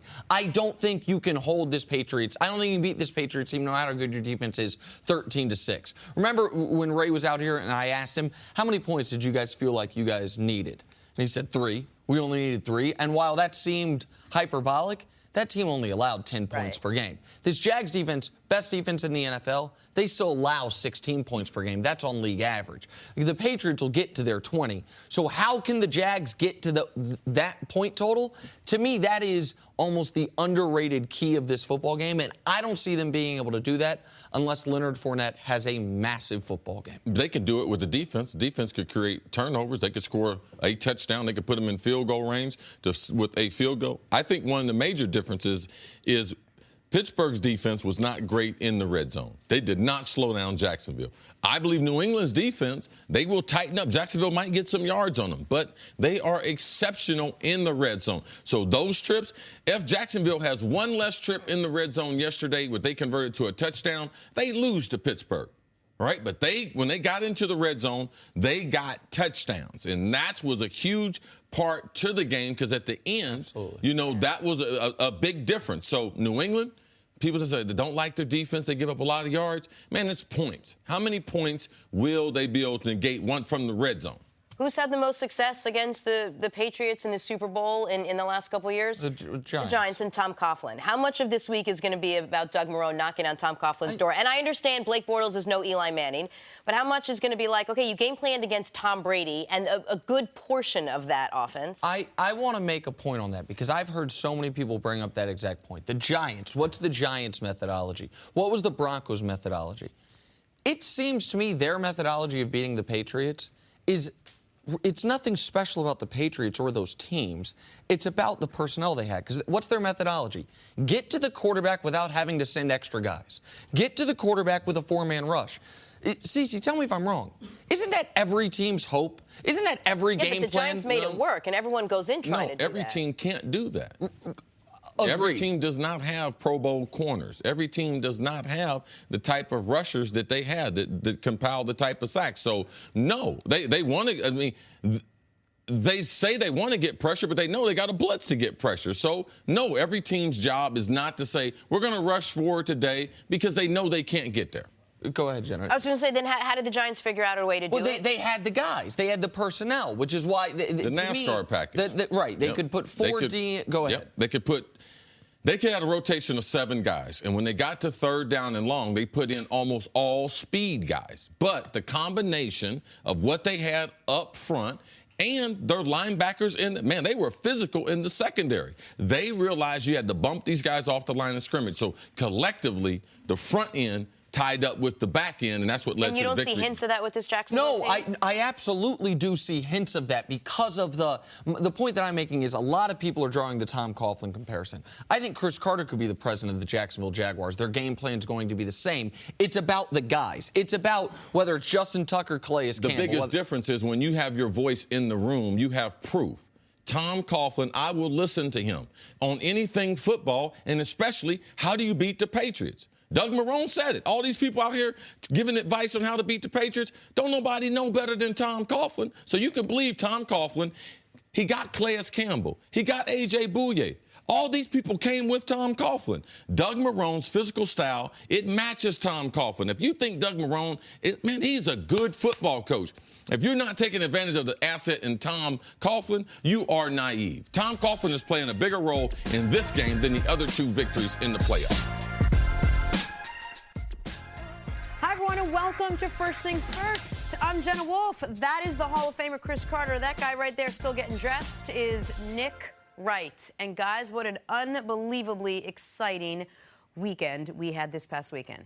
And it is no better way for us to have our 100th show than for it to be our first show where we know who's playing in the Super Bowl officially. Yes. The 2 number 1 seeds. Yeah, we had a good night. We went to the game in Philadelphia, got back in time, so looking forward to a big-time show. Absolutely. What a game that was. And 100 shows. We glossed over it. That's amazing. We made it. And definitely the people of Philadelphia are definitely in the top 100 people I've ever met before in my life. Oh, my God. Well, speak for yourself, Like 100 best people, I mean, 100 something. most excited most people, interesting. most Let's colorful, go interesting. Yeah. And they must be watching the show, given the reception of yours truly, but we can wait on that one as I sip my coffee. All right, let's start in the AFC, though. At some point in the 4th quarter of this game, with the Patriots trailing 20-10 in a game where they had lost Rob Gronkowski, where Tom Brady was playing with 10 stitches in his throwing hand, and with the Jaguars playing great football,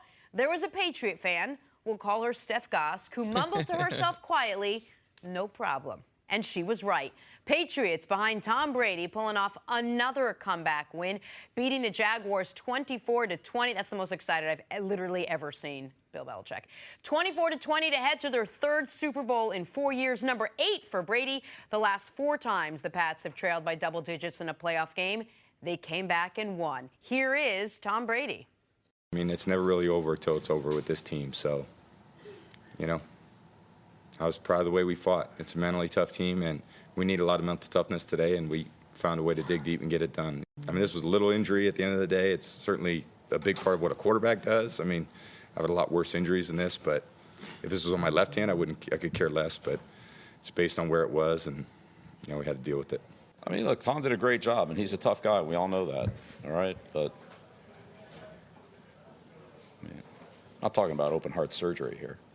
All right, so for Tom Brady, this was his 54th career comeback win when they're trailing in the 4th quarter or tied in the 4th quarter. 11 in the playoffs. That's an outstanding number for him. So you see, how are the Patriots just always able to come back in games like this? Well, it's a perfect combination. It is the most disciplined, the best situational coach that we've seen in football. And it's not fair to compare Belichick to Lombardi and some other people that people aren't familiar with. But in the modern coaching era, he is the absolute best at every game situation, in-game situation. And then he also, the last 17 years, has been partnered with the greatest quarterback that we've ever seen, who is – Tom is great, but Tom can also be a game manager.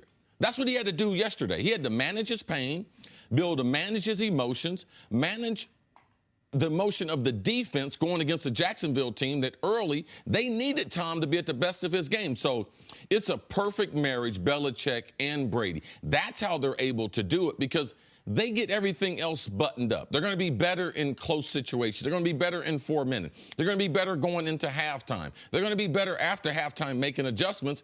And that's what we've been able to see with all this success.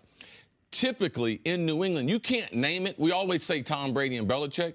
But in the big games, they always have 4 or 5 guys who are not the stars. Right.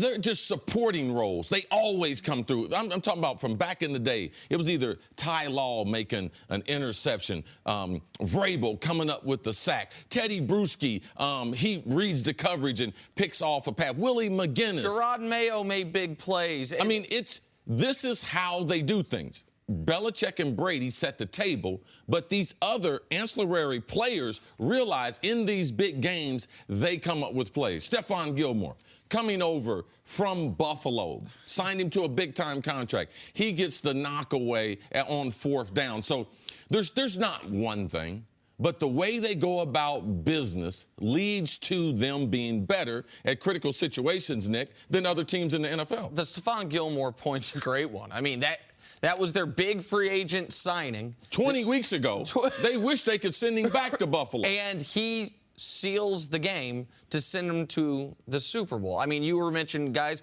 Dante Hightower made 2 different game-saving plays in the last 2 Super Bowls. Like, he's a good player, but he's not the Brady-Belichick. But on Brady and Belichick, everyone's going to focus on the end of the game, and I will as well in a moment. But how about the end of the first half, where the Patriots kill you every time? We hadn't yet left for the Eagle game. And I'm sitting with you watching this, and I say, man, I was calculating. How many first downs do the Jags need? Not to add points when it was 14-3. Right. Just to make sure New England doesn't get the ball back. Because what they were better than everyone in the league again this year is points in the final 2 minutes of the first half. They get a touchdown. Now, conversely, what did the Jags do then? They get the ball back, and they're shook from that. They're maybe happy to be up 4. They take a knee with 55 seconds left. How rare is that, CC? It's very rare. Well, it hadn't happened in the NFL all year. That was 0 times all year did a team take a knee with more than 50 seconds left in the first half. But that's the end of the half. So the Jags maybe could have added 3. The Patriots did add 7. And then the end of the game, where success begets success, where confidence begets confidence. Can we just show America what the Pats have done in their last 3 biggest games, the last 2 Super Bowls, and yesterday's game in the 4th quarter? They trailed by double digits in the 4th quarter of each of those games. How about you win those 4th quarters 53-3? Yeah, and no one will ever talk about the defense. No, right. Give up a field goal. Give up a field goal. The only points they've given up in the 4th quarter overtime of the last 2 Super Bowls and yesterday was the field goal the Jags kicked to start the 4th quarter for yards that were given up pre-4th quarter. Some context on how rare that is. All right, in the last 10 years, the entire NFL, when trailing by double digits in the 4th quarter in the playoffs, is 3-70. The Patriots are 3-4. Like, in NFL playoff history, the record for most 4th quarter double-digit comebacks was the Dallas Cowboys with 2. The Pats have 3 in the last 4 seasons. So I thought age was going to catch up to Tom Brady. I came into this year believing both these were true. He's the greatest quarterback ever, and also he's a 40-year-old quarterback, and it's not going to be sustainable late into the season. Well, you look at how he played last week. You look at what he did in the 4th quarter yesterday. The guy's as good, in the critical moments, as good as he's ever been. And the Patriots don't have to come out, and this is what we're seeing as Tom Brady's getting older and as the Patriots are getting more accustomed to learning how to win games as opposed to how to just play games. They don't need to come out and dominate for 60 minutes. They need to dominate when it's time for them to dominate. Right. They don't have dominant personnel either. Like they don't have that ability. Not unless they're facing one of the lesser talented teams. They're not going to overwhelm you as you start the game. Yes. You're right. And let's talk about what they had. They had a quarterback whose throwing hand was injured, and we didn't really know how bad it was. Their number 1 guy, Rob Gronkowski, was rendered, useless, basically. He never came back after he was thrown out of the game. And they were trailing in the 4th quarter. They had all of this stuff working against them, but because they don't have to dominate, they said, okay, well, let's just, and you mentioned the CC, which was so important. What they're so good at is keeping their emotions in check, knowing what they have to do, not playing ahead of the play that's right in front of them, not figuring out how many points they need to win, just figuring out how to get the next series of points. And you watch them methodically come back, calmly, focused, and they came out with a win. Yeah, when they were down 20-14, I told Nick, we were in the car, we're watching it. They're going to win 24-20. He's like, what? I said, yeah, they're going to score 2 more touchdowns and be able to win the game. But I think that their ability, because we watched the first game of the season, Knicks, Kansas City Chiefs. I mean, this defense is not fast. It's not big. It's not good. The coverage is probably the best part. That's their secondary is probably the best part of this defense. But their ability collectively to be able to shut people down in third down situations, in fourth quarter situations, that we won't ever give defense and Belichick enough credit because this is not great personnel. One of the best players on New England's defense is a 39-year-old that they got off of the side of the road that Pittsburgh James cut. Harrison made 2 huge plays. 2 huge plays. Why did they sign James Harrison? Not to play, just because he's going to have some intel on a Steelers team they never ended up playing again. Stop. Belichick, don't waste my time. Like, he wouldn't, he's too smart for petty stuff like that. He knows the guy can play. He's an upgrade from a guy that's playing the position. Now, let's go get him. I don't care what team he played for. All right, and so you mentioned that people don't give the defense enough credit and the scheme, and you're right. I'm going to, though, once again focus on the other side of the ball for just a moment. You've said about Brady that when you talked to him before the year about retirement, he said, why would I stop taking the test when I have all the answers to the test? He's seen everything, and now he knows what people are going to do. That is exacerbated and put on an extreme level in the fourth quarter of these games. It's like sometimes in these games, it's a pop quiz, to use the test analogy. Wasn't quite prepared for it in the beginning.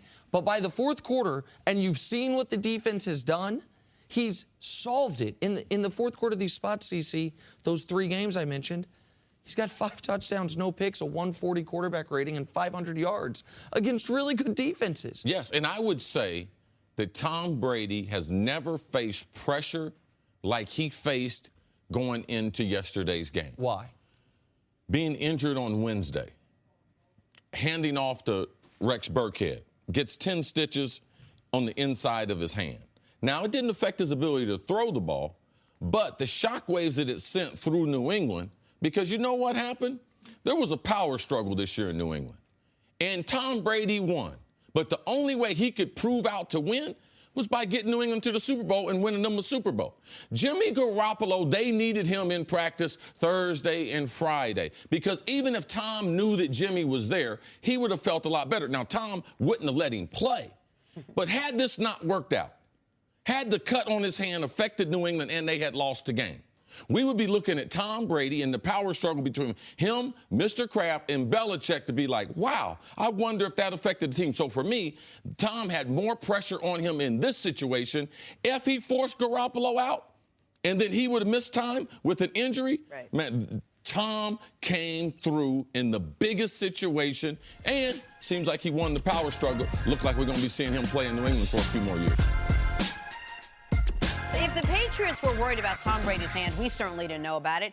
Look, this thing was either a paper cut or an amputation. That is how few details the team let out about his injury. Turned out he got about 10 stitches on his throwing hand, and it limited him 0% in the win over the Jaguars. He threw for 290 yards, 2 touchdowns.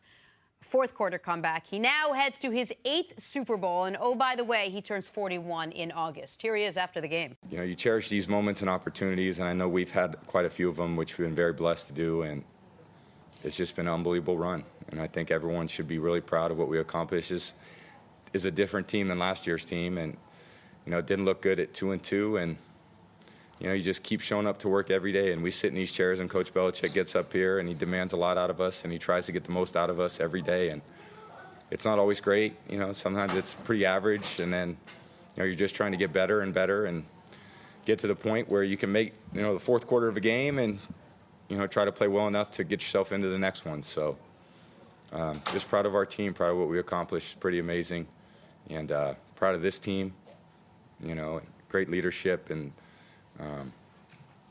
it's just been a great year.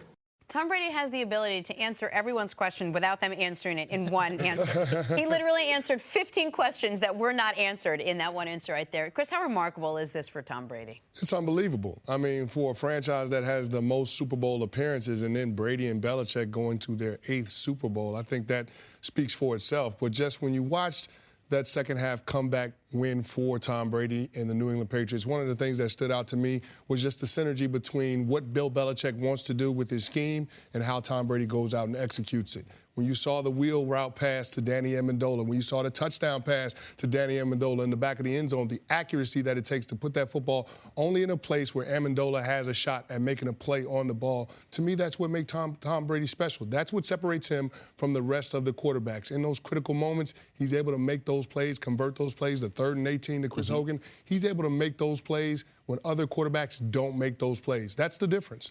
The difference is, I'm sorry, the accuracy or the fact that he does it without getting ahead of himself and just being very level-headed about it? Well, the attention to detail and then that accuracy and being able to execute in that moment.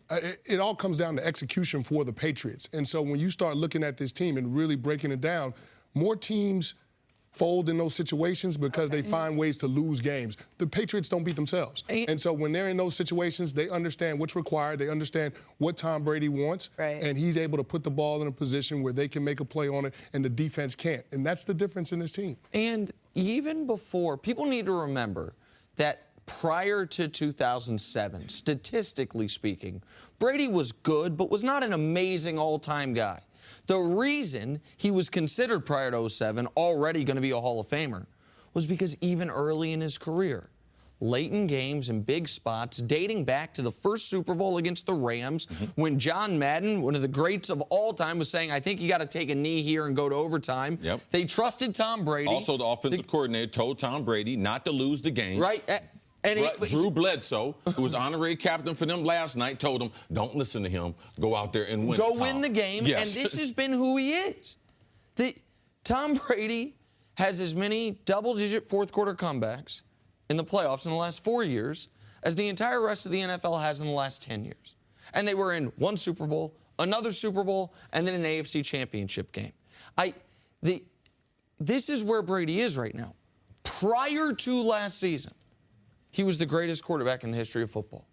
Since then, he has won a Super Bowl with a 25-point comeback, gotten to another one.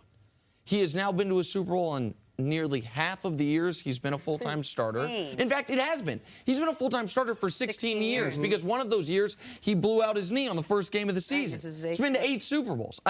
There is no hyperbole with this guy. And he does it in the biggest spots. He was just okay through 3 quarters, CC. No touchdowns, 150 yards, 87 quarterback rating. Right. Then what did he do in the fourth quarter? Played a perfect football game. In my 50 years of living on this earth, Tom Brady is the phenomenon that sets itself apart from anything I've witnessed. And I've been at the Masters with Tiger Woods. I'm a huge fan of Tiger Woods. Tiger Woods was on his way to do the most incredible thing that we had saw athletically the last 50 years. Michael Jordan. I traveled with the Bulls. That was the most phenomenal thing that I've seen until I witnessed Tom Brady. I was in Atlantic City when Mike Tyson was knocking people out every month. All comers, I'll fight you anywhere. All these things. The difference with Brady is it's not physical skill. He's not overwhelming. He's not Michael Jordan. He's not hanging in the air. He's not Tiger Woods, the best athlete that ever played golf. He's not Mike Tyson, the most ferocious guy that's ever been heavyweight champ. He's Tom Brady. He's a good-looking guy. And the trick to it, Nick, in the last 10 years, he's gotten better at his fundamentals. Tom has never had a big arm, but he's even gotten more and more accurate as he's gone along. You don't have to be. Michael Jordan wasn't great all the time, but in the critical moments, Tom Brady has been better than any other athlete. And what I tell you, Nick, the difference between the good players and the great players, how long can they stay in their prime? And now we're talking about a guy that turns 41 in August who is still the best quarterback in the National Football League. And it's not about size, power, and speed. It's about his brain. It's about his whole approach. And I tore my thumb, all right? I had 15 stitches across my thumb. It wasn't when I was 40. It was when I was stupid and 20 and jumping out of a college dormitory window, all right? All the wrong reasons. But the pain I was in, and to have Tom Brady play a football game like he played, where he is holding the Patriots in their fate in his own hand, in his thumb, That was phenomenal. You don't go to the practice field an hour and a half and start throwing when you've been to 7 Super Bowls. It lets you know how Tom was concerned about his hand. So the ability to be able to do this on the level he's been able to do it and be consistent at it, I'm a fan of greatness. That's why I'm a fan of Tom Brady and what they're doing in New England. I think you put it perfectly, CC. His competitive greatness in the National Football League is Say unmatched. that again, and what is that? His competitive greatness is unmatched in the National Football League. Competitive greatness is being at your best when your best is needed. And that's exactly what he was in that fourth quarter of the game.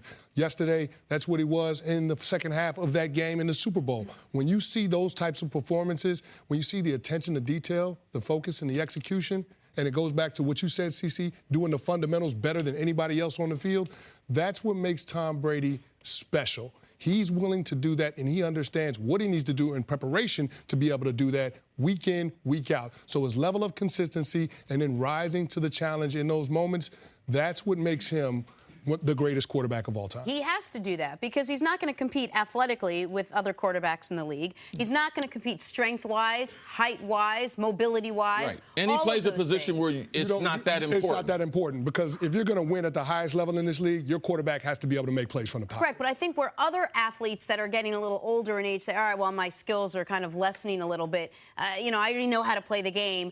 Tom Brady shows up early every day. Tom Brady still studies. Tom Brady's He's still obsessed with this. He loves it. He loves getting better. It is, and you saw if you were at least the stream. I was watching online, and so because we were in the car on the way to the game, but I think over the air as well, you saw these commercials for that documentary series he's doing. He talks about you're going to have to sacrifice. You're going to have to sacrifice time with your family. This, that, because he's chasing something. I know how much you love, CC, these blind reveals. I want to show America 2 Hall of Famers. Can we show this? Here are 2 Hall of Fame resumes. Left-hand side, 197 touchdowns, 93 ratings, 3 Super Bowl wins, 1 loss. Right-hand side, 291 touchdowns, a 101 rating, 2 Super Bowl wins, 1 loss. Show America who these 2 people are, if we could. That's Brady pre-ACL and post-ACL. Either one of those on its own make the Hall of Fame. And by the way, the one on the right doesn't even include this year's Super Bowl he just got into because we don't know if they're going to win or lose it. There are 2 players in the history of football that I believe it's true you could take just half their career and they get one of your gold jackets. Jerry Rice and Tom Brady. It is as remarkable of a sustained run of excellence as we've ever seen in sports. And I think that if you're a young person, I want you to go back and look at Tom Brady's 40-yard dash at the Combine. And I want you to look at his body. And I want you to see the way he played football yesterday and to let you know that if you train mentally and physically, as you get older, you can get better. And your physical limitations won't limit your ability to be able to dream and to be able to execute. Because Tom Brady, when he gets in the pocket, you don't have to be 6'7". You don't have to run a 4.40. But he's able to do it in the most pressure-packed situation. And that, I know, Chris, you and I are the only 2 people who can understand that. You will never find me disrespecting Tom Brady because how he's able to do this. I made 8 Pro Bowls. This dude made 8 Super Bowls. I mean, it's amazing. It's truly amazing. Much respect. We love the fact that he works out this hard in his 40s. Anyone that works out this hard in their 40s. Hallelujah. And if he could put it on his Instagram account, he probably would. Before you go on, I just want to say one thing. This is our 100th show. When we started this show, there were a few people we didn't know about that we didn't know were going to be regular guests. Chris Canty's one of those people. You have been such a great addition to the show. Thank you so much. You really helped these first 100 shows. Thank you, brother. If you want to see 200, you better step it up. We start with good news for you this morning. We're all about you. The Super Bowl is set. We know who's playing. It's Patriots and Eagles. But the good news for us, we now get to talk about it from every single angle for 12 straight days. 288 hours, Nick. Ooh, get that. Good job, Jenna. To your calculator. Thank you. The Eagles are 5.5-point underdogs, the biggest underdog in the Super Bowl since 2009 when the Steelers were 7-point dogs to the Cardinals.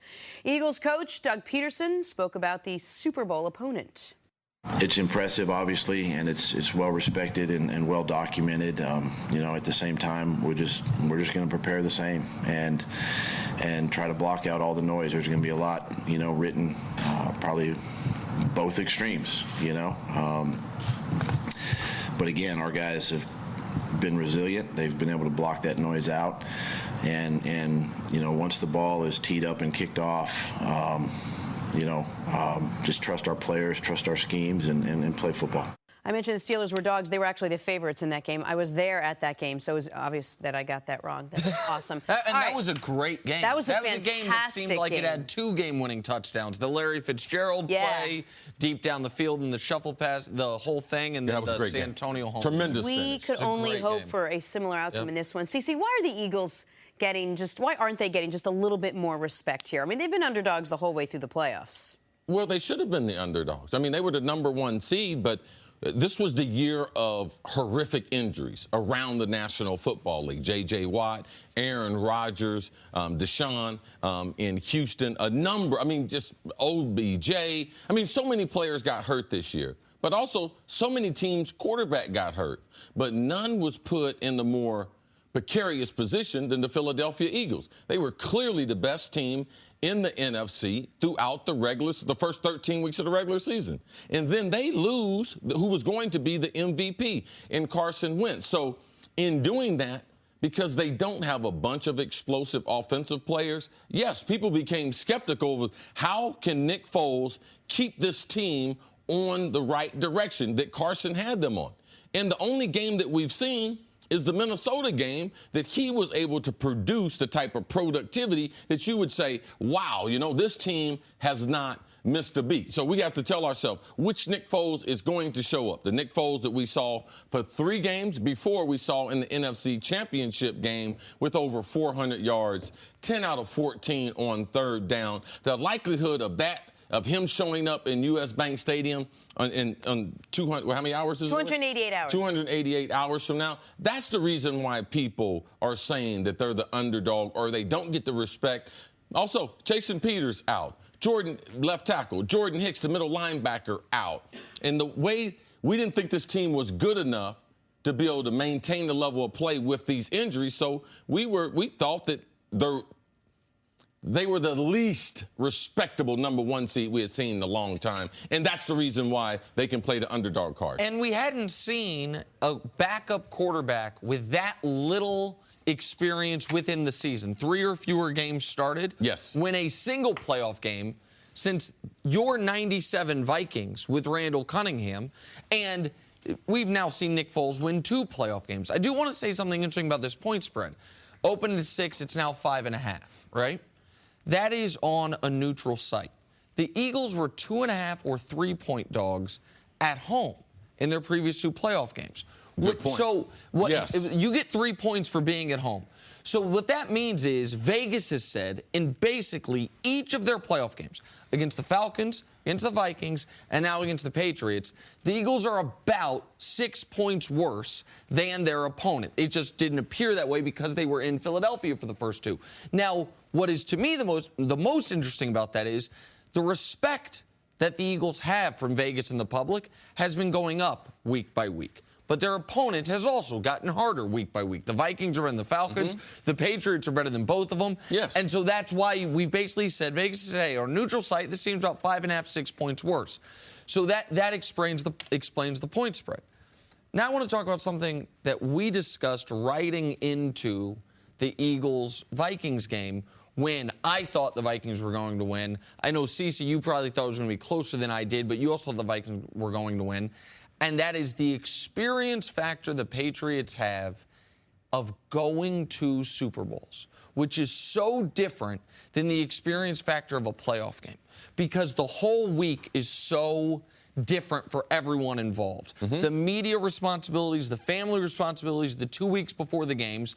And one of the things I was saying is what an edge Minnesota would have in not having to travel if they were in it, if they were up against Jacksonville, and how it would be muted if they were going to play the Patriots who are used to it. Right, and Minnesota they've experienced pretty much everything in Minnesota. So there would be nothing to see. Right. Most of their relatives and everything wouldn't be at the hotel. They would either be at the hotel or coming to the players' houses. They're familiar with the practice facility, so their routine would be so much more familiar. Now, they're going to go to a couple parties and everything because it is the Super Bowl, but you're right. You make a great point as far as that advantage was negated. And now you're Philadelphia, where aside from Chris Long, there is not a relevant player on your team that's played in a Super Bowl.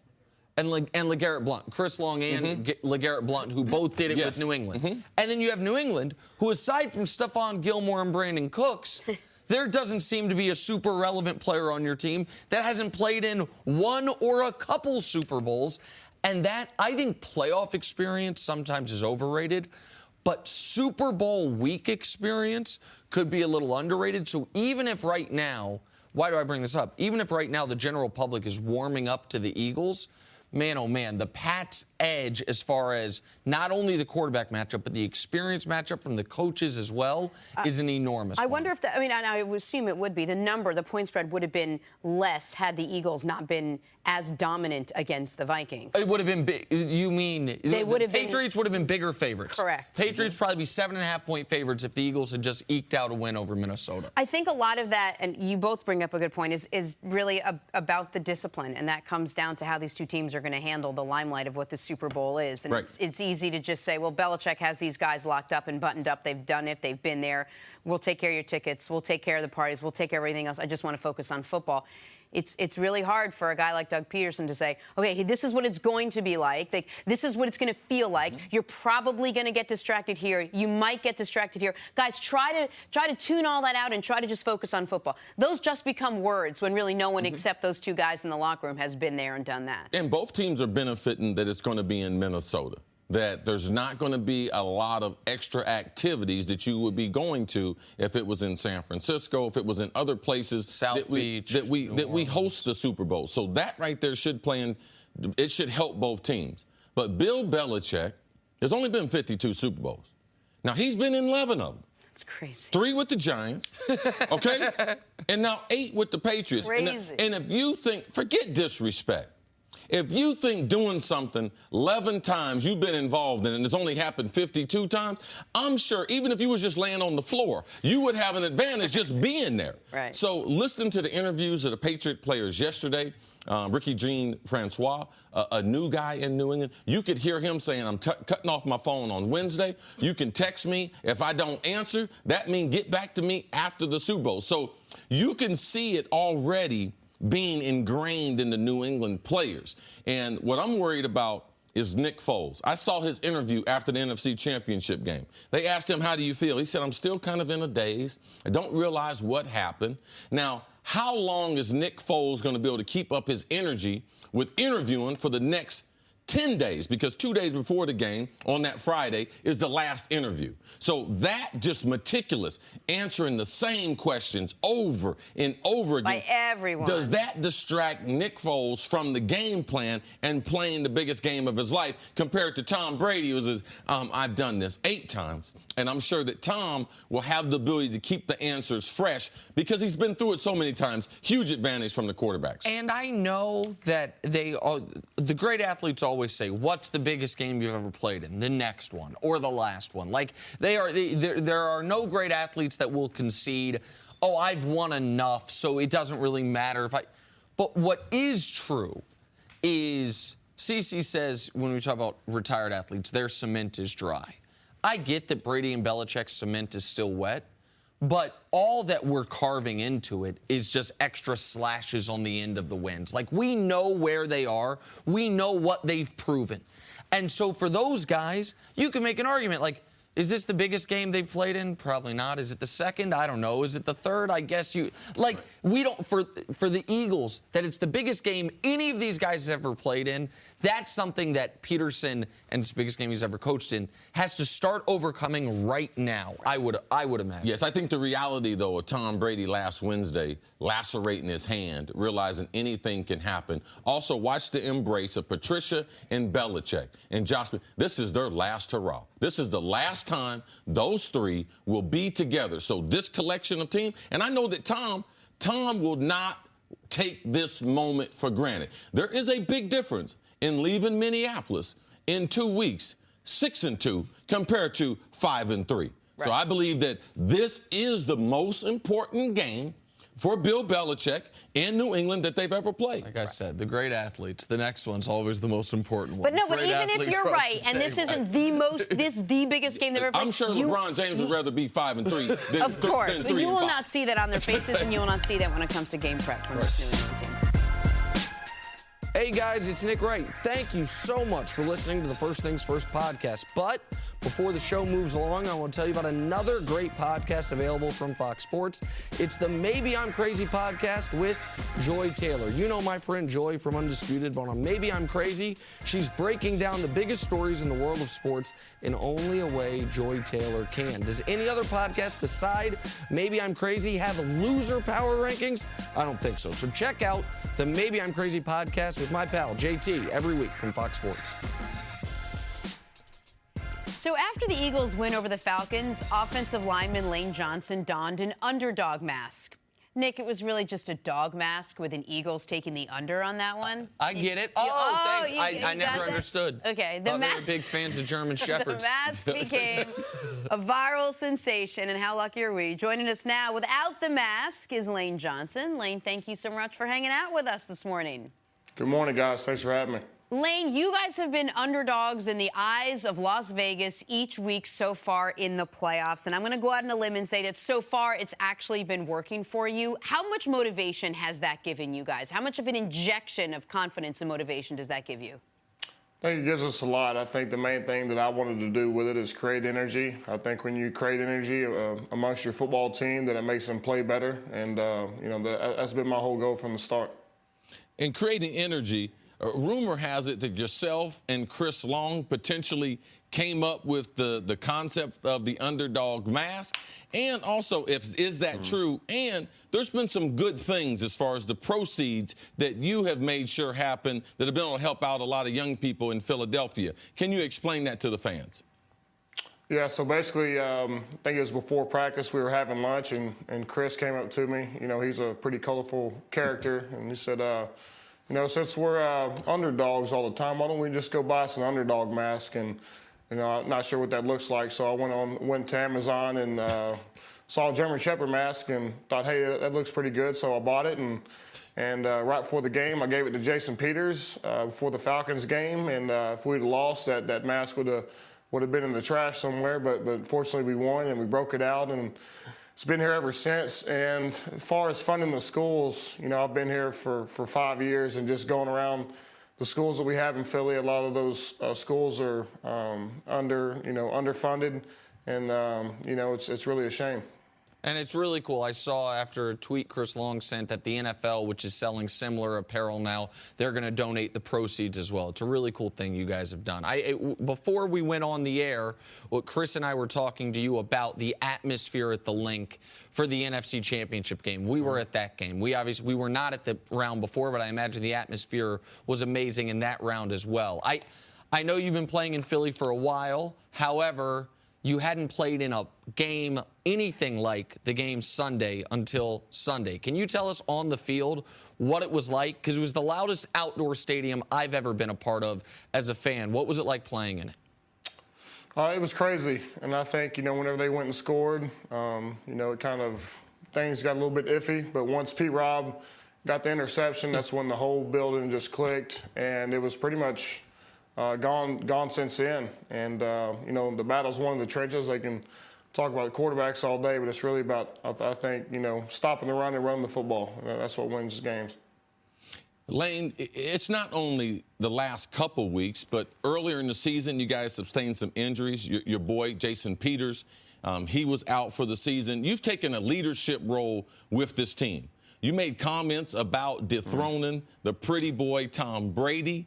And did you expect these comments to get as much of attention that they've gotten? I think it needs to. I mean, obviously he's the greatest quarterback of all time. I don't want to go to the Super Bowl and be Hey, thanks, Tom. Thanks for having us. We wish you the best. Let's be in your good graces.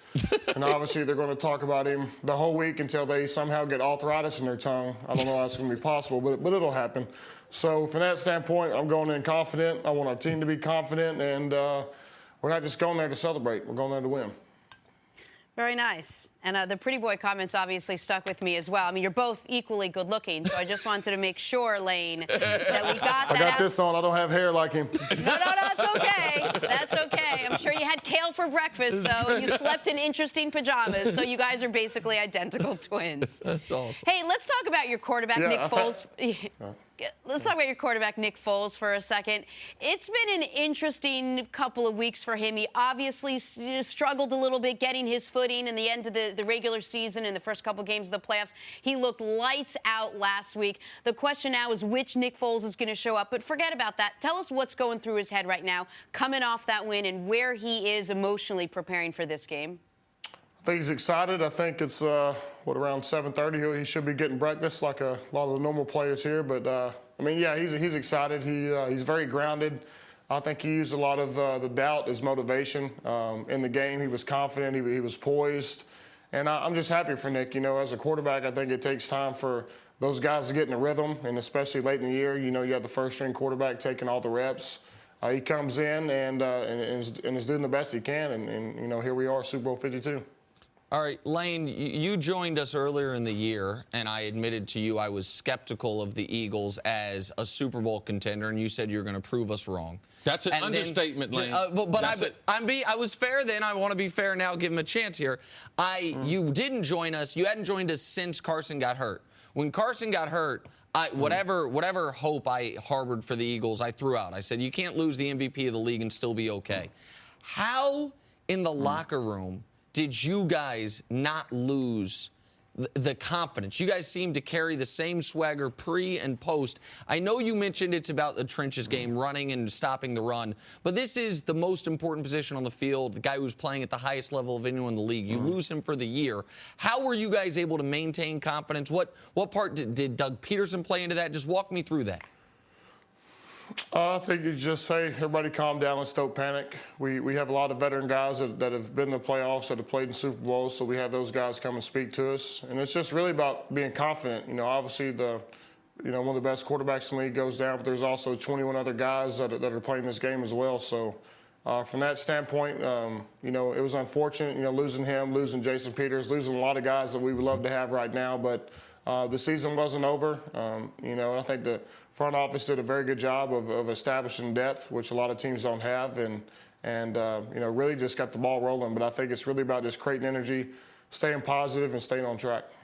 Hey, Lane, I spent a couple years working as a sportscaster in Philadelphia. I got to know the fans there, and sometimes they adopt this us against the world mentality, and it's impressive. They really, truly believe that there's no one out there that they can't beat, and there's no game they can go into where they can't win. But now you guys are going against a team that has been there many times and has done that many times in the New England Patriots. And I'm wondering if there is anything daunting about that. Just maybe even if you compare the experience they have with the experience your team has, or any number of those things you can go down the line. Is there anything daunting about that team? Yeah, got the greatest quarterback of all time. What does he have, 5 rings? He's working towards 6. Yeah, that's a daunting task to go in against. I don't want to go into the game, hey, let's hope we win. I want to go in there being confident, throw all the haymakers we can. Hey, we come up short, then, hey, we have no excuses. I think going into a game scared and hoping to win, that's not the way to go. If you're a competitor in this league, getting your team to have the same mindset is what we need to win. So obviously I have a lot of respect for the Patriots, for Tom Brady, what they've done. There's not another team like them. But I'm glad we're in this spot. I'm glad the team's in the position. We worked hard to be where we're at, despite all the injuries and all the, stuff that's happened to us, along the year. But, I think we're in a good spot.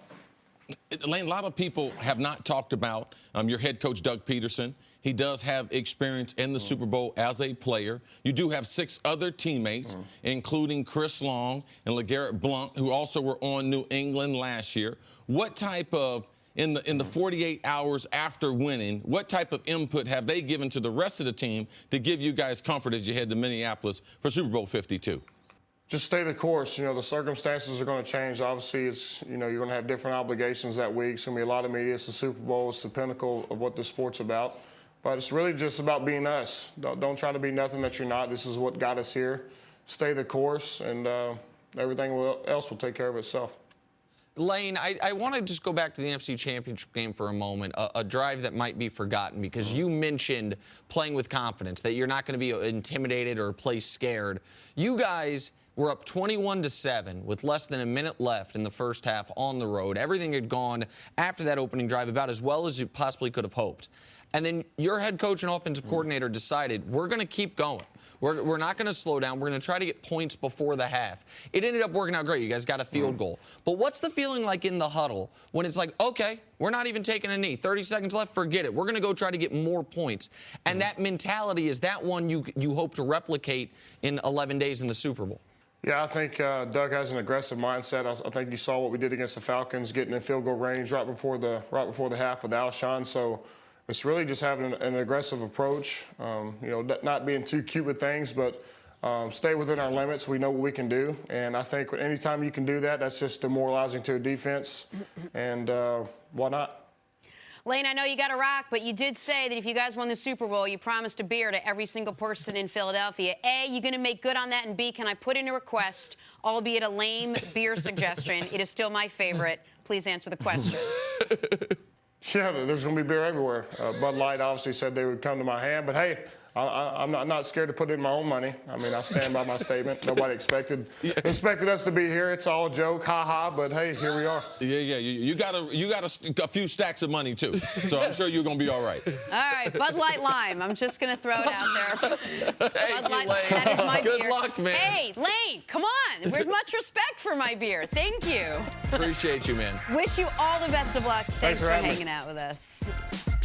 Le'Veon Bell is talking about his contract with the Steelers. However, this time, it doesn't seem to be contentious. Bell told reporters yesterday that the two sides are a lot further along in negotiations than they were last year, and that he thinks they'll eventually be able to reach an agreement.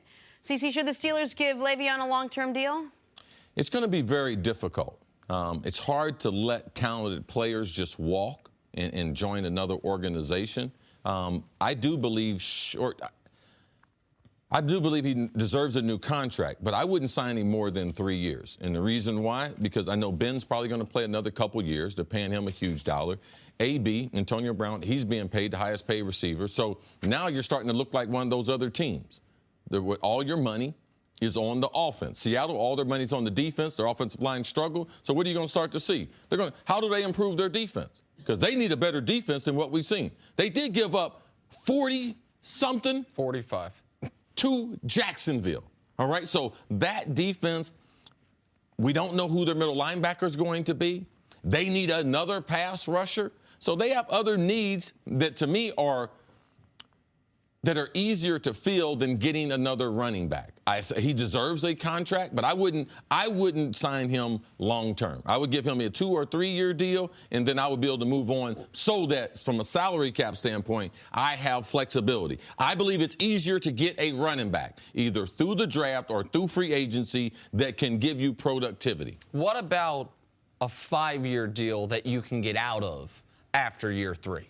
Would that be like one of those deals yes. And also, he's one suspension from spending a lot of time away from football, too. So you have to consider all those things if you decide to give him a long-term contract. But would you be okay with that? A 5-year deal where it's basically the first 2 years are guaranteed. Yeah, I don't think he's going to be happy with that. Yes, of course, we would like it as management, but I don't think he's going to be happy with that type of deal. Because here's what I would try to do if I were the Steelers with Le'Veon Bell. Because I understand the hesitation about giving any running back their second contract. Even one of the very best in football is these guys seem to be best in their early 20s, the more carries, the more workload, and he's coming off a very heavy workload year.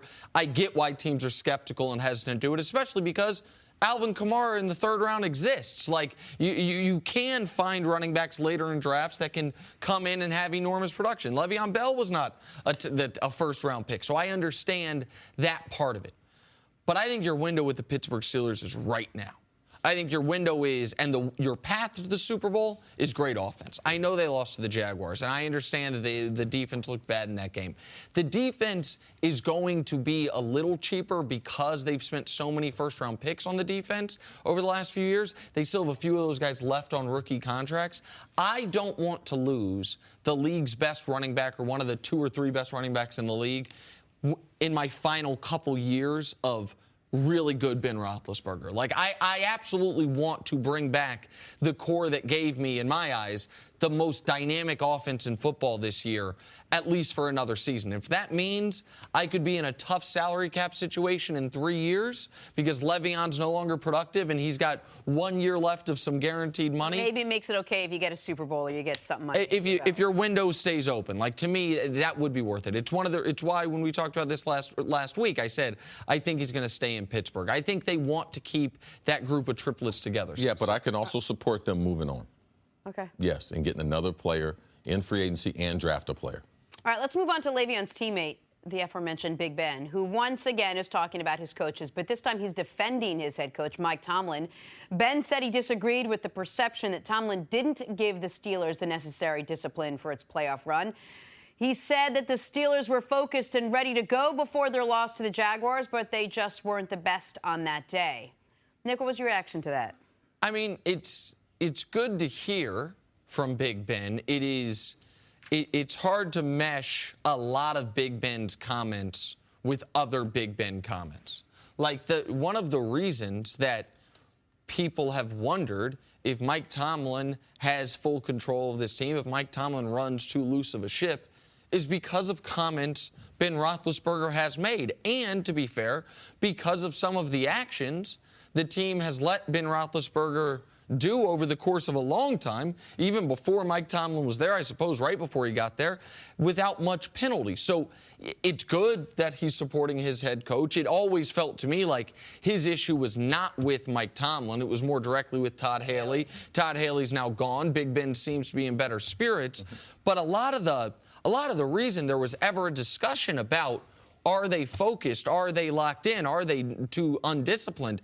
Is because of things Big Ben has said in this very same radio spot that he now said this. It's a bunch of other things through the years, okay? Big Ben could have alleviated some things in press conference, but when your coach is on the field, when Baltimore's running down for a kickoff, all right, that's one of many things. Bad coaching decisions in critical spots, all right? Players on Facebook Live. What did Ben have to do with that? Like, what do you got to do with Antonio Brown taping the coach talking? What's Ben supposed to do? So there have been so many situations about Pittsburgh, their assistant coaches, their head coaches, the national anthem, that had nothing to do with Big Ben. Now, could Big Ben have helped the situation? Yeah, but Pittsburgh, there's been too many fires to put out. Yeah, it's easy to blame it on the quarterback because he does have a speaking role. The thing that I learned under Denny Green, and the one thing that we did as players, we made sure that people understood that Denny wasn't going to be the blame. So Denny, as the head coach, Tomlin as the head coach, he is the general. But us as veteran players and leaders of our group, we're lieutenants. So we're supposed to run our part of the team. And that's what Pittsburgh doesn't have. They don't have a good lieutenant at running back. You know why they're running back? Because he's always talking about himself. They don't have a good lieutenant at quarterback. You know the reason why? The quarterback's always complaining. Don't know when I'm going to play. Don't know why they should have called that play right there. They don't have a great lieutenant in AB. Why? Because he's about himself. Facebook Live. Right. They don't have a lot of veterans on the defense who have a speaking part. So they got a lot of dysfunctions going around Pittsburgh, and they've been there for several years. Could you argue that dysfunction works for them, works in their favor? I think they overcome it. I don't think it's a positive, but I don't think it's as much as... Yeah, that's why we're not talking about them today. They overcame it. They lost to Jacksonville at home. Hold on. It can't be that simple. It can't simply Well, what's it about then? That Jacksonville was better that day. How about that? Oh, well, they played them twice. Yeah. In Pittsburgh. Right, but Jacksonville was better both days. Oh, okay, sure, but it wouldn't have mattered that the first game wouldn't have mattered had they won the second game. It does matter when you're trying to talk about the talented teams. What did they do when they faced this team? Mm-hmm. All right? Jacksonville crushed them. You know what they said when we were getting ready to face them again? Hey, Jenna, I ain't worried about y'all. I'm worried about my next match. Y'all ain't even that serious. And they lost again. I understand that. And I told you this was going to happen. I told you they would be distracted. Yeah, I told you you told me it was going to happen up before the season in Chicago when they had the dispute over the national anthem. I told you this would continue. Correct. And you did, CC, but you also, like me and everyone, picked the Steelers to beat the Jags. Thought they would overcome that. You also, like me, after the New England game, said Pittsburgh was the better team. They just didn't win the game. Those things happened. I didn't say Pittsburgh was a better team. I said Pittsburgh played well enough to win the game. Jesse James did not help. I don't get into that. I don't play Madden. All right? It's not about no roster. It's who plays the game better between the lines. Right. And that, okay. So I don't base everything on, oh, man, Pittsburgh's really, really talented. Well, how many Super Bowls have they won, this group? This group? This group. This group's won one. I guess if you're saying this specific Antonio Brown, Le'Veon Bell has won 0. 0. CC, but hold on. There's a lot to get into here. So if I may, you did say after the New England game that we both thought Pittsburgh was the better team that day, but didn't more win. Talented. Okay. Well, we could pull the tape, but we don't need to. Yeah, it doesn't matter who plays the best. It doesn't matter who wins the game. Agreed. I thought Minnesota was a better team than Philadelphia. Mm-hmm. You know what they're doing now? They're home. Okay. But it's not, the teams can, the point that I was making when Jenna asked if it helps them, and I said they overcome it, is Pittsburgh. What have they overcome? Where are their trophies at? Can I please try to explain it to you? Go ahead. You can overcome certain things and still not become Super Bowl champions. Do you think if the Steelers had no distractions this year, they're playing in this game? Maybe. Yes. Definitely. Because distractions help. They lack of distractions help you reach your goal. Yes. Agreed, lack of distractions help you reach your goal. But that doesn't, you could have a distraction-free season like Minnesota did and still just get beat. Well, they had a miracle. They had a miracle that happened. They were trying to recover from the miracle. Okay, they could have lost the miracle game.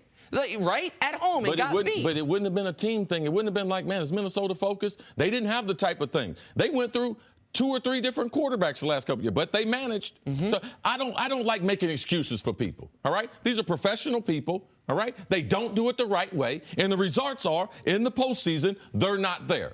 You can make excuses for them if you want to. CC, I'm not making excuses for them. You think Mike Tomlin's happy with the team and the productivity the last 3 years? I think every team that has this level of talent doesn't win the Super Bowl is disappointed. I also think that when you say there's this group no success, well, they have more regular season and playoff success from a wins perspective than any team but New England. So did Peyton Manning. Can you cash them at the bank? What do you mean? Regular season wins. I said regular season and playoff than any team but New England. I understand they haven't finished it off, but to attribute it simply to, because they had a national anthem controversy in week 5. No, Nick, it's been many things, and I've just been trying to tell you. You're just slow to the learn. No, I'm not slow to the learn, CC. You like Pittsburgh. What? You like Mike Tomlin. Sure. You like Le'Veon Bell. But, I mean, I think he's a great player. I mean, it's not like I have a personal relationship with any of these guys. To me, I just believe that the small things when you're on a team are far more important than talking about their talent. They are underachievers. Yeah, okay, but in my eyes, this is a results-based analysis. You know which team did the small things terribly? The 95 Cowboys, who were partying all week, including the head coach having all-night parties the week of the Super Bowl. But it was fine because they won the game. There are plenty of teams in sports history that have dealt with distractions and become champions.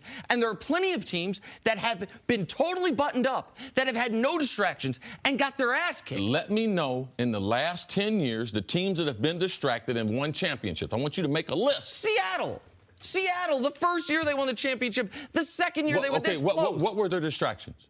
Tell me, what were their distractions? Okay, well, they had a quarterback change before the season, if I'm not mistaken, with Matt Flynn to Russell Wilson. Oh, that's not a distraction. One guy's better than the other guy. Okay, but go ahead. Marshawn Lynch and his general disposition towards the entire team, that was not just the final year he was there, CC. Yeah, he was one person. Okay, so if that was one person. CC, it's going to be very different. And they end up being Super Bowl champions and would have been twice Super Bowl champions if they had given the ball to the crazy guy. Exactly. It wasn't attitude, though. Huh? That was a coach. It wasn't attitude that prevented them. Okay, well, I'm not. The coach made a play. He made the wrong call for them winning 2 Super Bowls. Right, and that wasn't the attitude. All right, it wasn't the distractions in the locker room. Okay, well, listen, it's going to be very hard for me to convince you of this if when I give you examples, you say they don't count. But the point is, there are teams across sports, including football, that did, what do we think about the Bears, the 85 Bears? They weren't distracted. Okay. They had the best defense in the history of the National Football League. Which is why what were they distractions? What were the distractions? Am I crazy that I was in college then? Let me know what the distractions were. The Giants with LT. How about that? Were there distractions when the best player on the team shows up for practice when he wants, when he has? Of course there were, but they overcame it. It's not a positive. Listen, let me tell you something. The rumors of LT not showing up to practice when he wants, those are lies. Okay? Okay, well then he lied in his own book. I mean, those are lies. Now that the NBA season is heating up, I wanted to talk about another podcast we do at Fox Sports, and that's Chris Broussard's In the Zone. Each week, Chris breaks down what's trending in the NBA and the biggest names in the league. Previous guests include Kareem Abdul-Jabbar, Shaq, John Wall, and myself. So if you love the NBA, make sure to subscribe to In the Zone wherever you get your podcasts. All right, guys, baseball news this morning is non-baseball news this morning. For the 6th straight year, Barry Bonds, baseball's home run king, and Roger Clemens, a 7-time Cy Young winner, were both not voted into the Hall of Fame. Statistically, Bonds and Clemens are clearly two of the sport's giants, but their paths to stardom littered with steroid allegations. If it means anything to you, they did get their highest vote percentage, but it wasn't enough to get in. Both a bit less than 20% of the vote away from reaching Cooperstown. CC, would you vote for Bonds and Clemens to get into the Hall of Fame if it was up to you? Did they use steroids? Let's say yes. No. Yes. Really? Absolutely not. Because I know it changes the competitive balance in sports. You're talking about a huge advantage if a person is using growth hormones or steroids to assist them in what they're doing. The playing field is not level.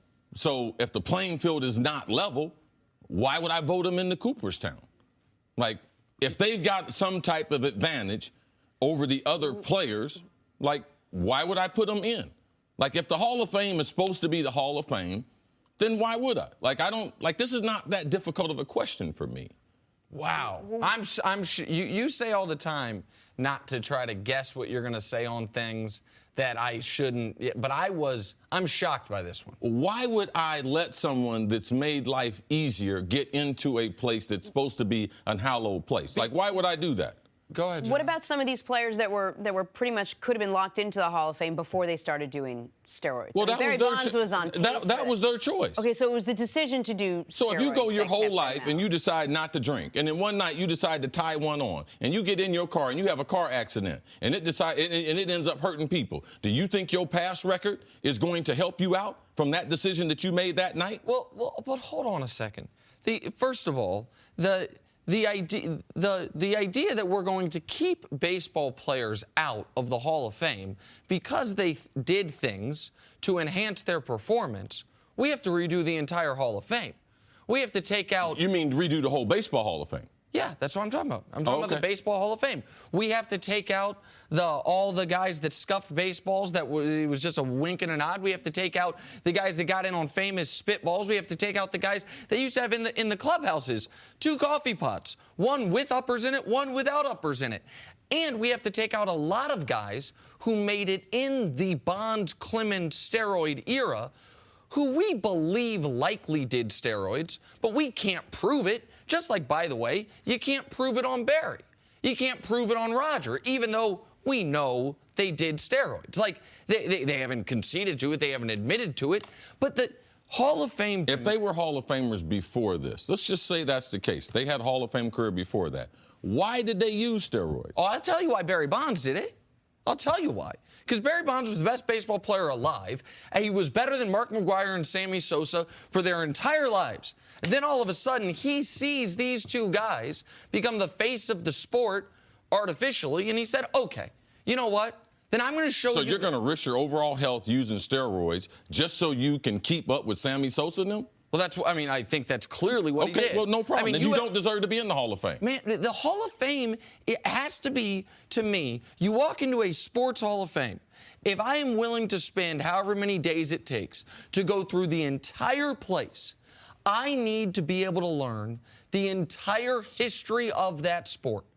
And to keep out the single greatest player of all time in Barry Bonds, it's dishonoring the fans. Put on his plaque, suspected of steroids. Put on his plaque, known to use steroids. Like, that is part of the history of it. Yeah, that's a great example to kids. You know something? You want to be a high achiever? We'll let you use steroids. It doesn't even matter. But what kind of message are we sending to young people? What about working hard? What about I'm getting ready to work harder than the next guy? Because that's where I come from. Mm-hmm. I get up early and I stay late. And I'm not going to help or benefit someone who's going to take the easy route. Because you still have to work out anyway. So for someone that's going to take the shortcut, to me, they will never be able to win me over when you're talking about elite achievers. Sissy, you say, what are we going to tell the kids? Like, in history class, do we not teach, when we're teaching about American presidents, do we skip over Nixon because he got impeached? It's part of American history. We have the good and the bad. You can't tell the history of baseball without 7-time MVP Barry Bonds. Yeah, and you can't tell the history of Barry Bonds without saying that his career was enhanced by performance-enhancing drugs. Absolutely. So you just think it's just well, go ahead and live with it. A flat disqualification. Absolutely. You are done. Done, because you got a huge advantage. I don't think you understand what steroids do to your body. It gives you a huge advantage on your ability to be able to recover every single day. So you know what you can do? You can work like a maniac like Jenna every single day. Your body doesn't build up the lactic acid, so your ability to be able to recover is drastically better than the next guy who's just going out there grunting. Guys out there just trying to worry about his hydration, worrying about his sleep. People who use growth and anabolic steroids have a huge advantage. Cece, I do understand that. Oh, okay, we'll just let them in. If it were just a couple guys, then maybe I would understand the argument. But you didn't ask me about a bunch of guys. You asked me about these two. That was the question. Agreed, but let me finish, please. But it's because they played in an era where it was dozens upon dozens. I played in an era, Nick. Mm-hmm. I don't use the excuse. There was hundreds of guys suspended from the NFL over steroids. I don't use that excuse. I had the same opportunity. I knew what was going on, but I decided to stick to grunt. You know what? I'm going to get up at 6. My trainer going to call me. We're going to hit the track at 6. We're going to lift weights after that. We're going to do yoga after that. We're going to also use all natural products. We're going to remove all the other artificial stuff from your diet. You're getting ready to do all that kind of stuff. Yes, that's what I did. I knew there was guys using steroids, but I chose not to because I knew it was important. It was important for me to be able to get everything I got out of what God gave me, not out of what some needle gave me, only what God gave me. And I worked as hard as I could, all right? I mean, I wish I was as good as Jerry Rice. I wasn't. But I guarantee if I had taken some steroids, I guarantee my numbers would have been a lot different. Okay, so no. If you utilize steroids, no. It's a huge advantage. Absolutely no. What? Just real quick before we go, why didn't you? Because I didn't need it. Because I didn't need it. Because I believe in elbow grease. That's what I believe in, getting up and working hard. That's what I believe in. And I believe every man should be measured on that, on an equal playing field. I love Tom Brady. If I heard anything about, man, Tom Brady used steroids, man, get him out of there. Absolutely. Any other great player. Now, y'all can do what y'all want in baseball, but in the National Football League, you have some steroids, that's a huge advantage. And there's too many of us that got up early, busted our butt, did all the right stuff, that, no, I'm not going to give you my graces. You don't deserve to get in here. If it's a special place, heck no. Get out of here with that mess, man. I wish I'd have seen that before the show. Wow. Okay, Wow. quickly, before we go. Did they get in or not? They'll eventually get in, and I would vote for them, but that was awesome. Like, I've never disagreed with someone so much, but enjoyed hearing it more than I just did that. Yep. As Cleveland gets ready for the Spurs tonight in San Antonio, we get ready to discuss yet more drama surrounding this Cavs team. According to reports, the team held another meeting to air out their grievances. The airing of the grievances, it's like Festivus. Many of the issues were directed at that guy right there, Kevin Love, as players reportedly questioned his illness Saturday night, where he left the game early and never showed up for practice the next day. Nick, What do we think about Kevin Love? Is trading this player out of the question? Trading Kevin Love is not out of the question. But before I get more in depth on that, I would like just quickly to ask you a question, Chris. How rare is it to question another guy's injury or illness amongst players, not just in whispers, on your own team, but on your own team, and to question it strongly enough that it is brought up in not just, hey, I think he's fake. Like, right. Hey, man, I don't think you were sick yesterday. And there's so many games in the NBA that if you want to get a game, like the coach, the organization will give you a game. It's very, very rare that you would question a guy if we're not all in together. Like, so yes, it is a big indictment against an athlete. Okay, that's where I was coming from. I wanted Chris has more authority to let the audience know how big of a deal that is in any professional sport to publicly say, well, I guess they did it privately, but they knew it would likely get out. Man, we think you were faking.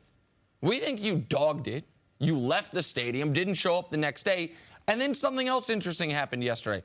After this team meeting, Ty Lue didn't go to practice because he had a doctor's appointment.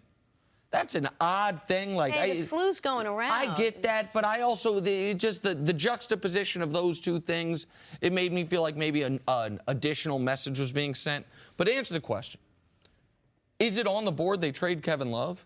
It is absolutely on the board they trade Kevin Love. It has been on the board they trade Kevin Love every year since he's gotten there. Yes. And I know we like to assign anything wrong with the Cavs to LeBron. Or LeBron's the GM, LeBron's the head coach, LeBron's the leader. Kevin Love needs to have a moment where he recognizes, man, you are the custodian of your own talent and your own career. When LeBron got to Cleveland and they traded for you, in that moment, you were a better NBA player than Kyrie Irving. The fact that Kyrie went one way and you went the other is not LeBron's fault, is not the organization's fault. Had Kevin Love been the Kevin Love he was in Minnesota, he would have been the second option. He could have easily been the second option. That's not the way things went.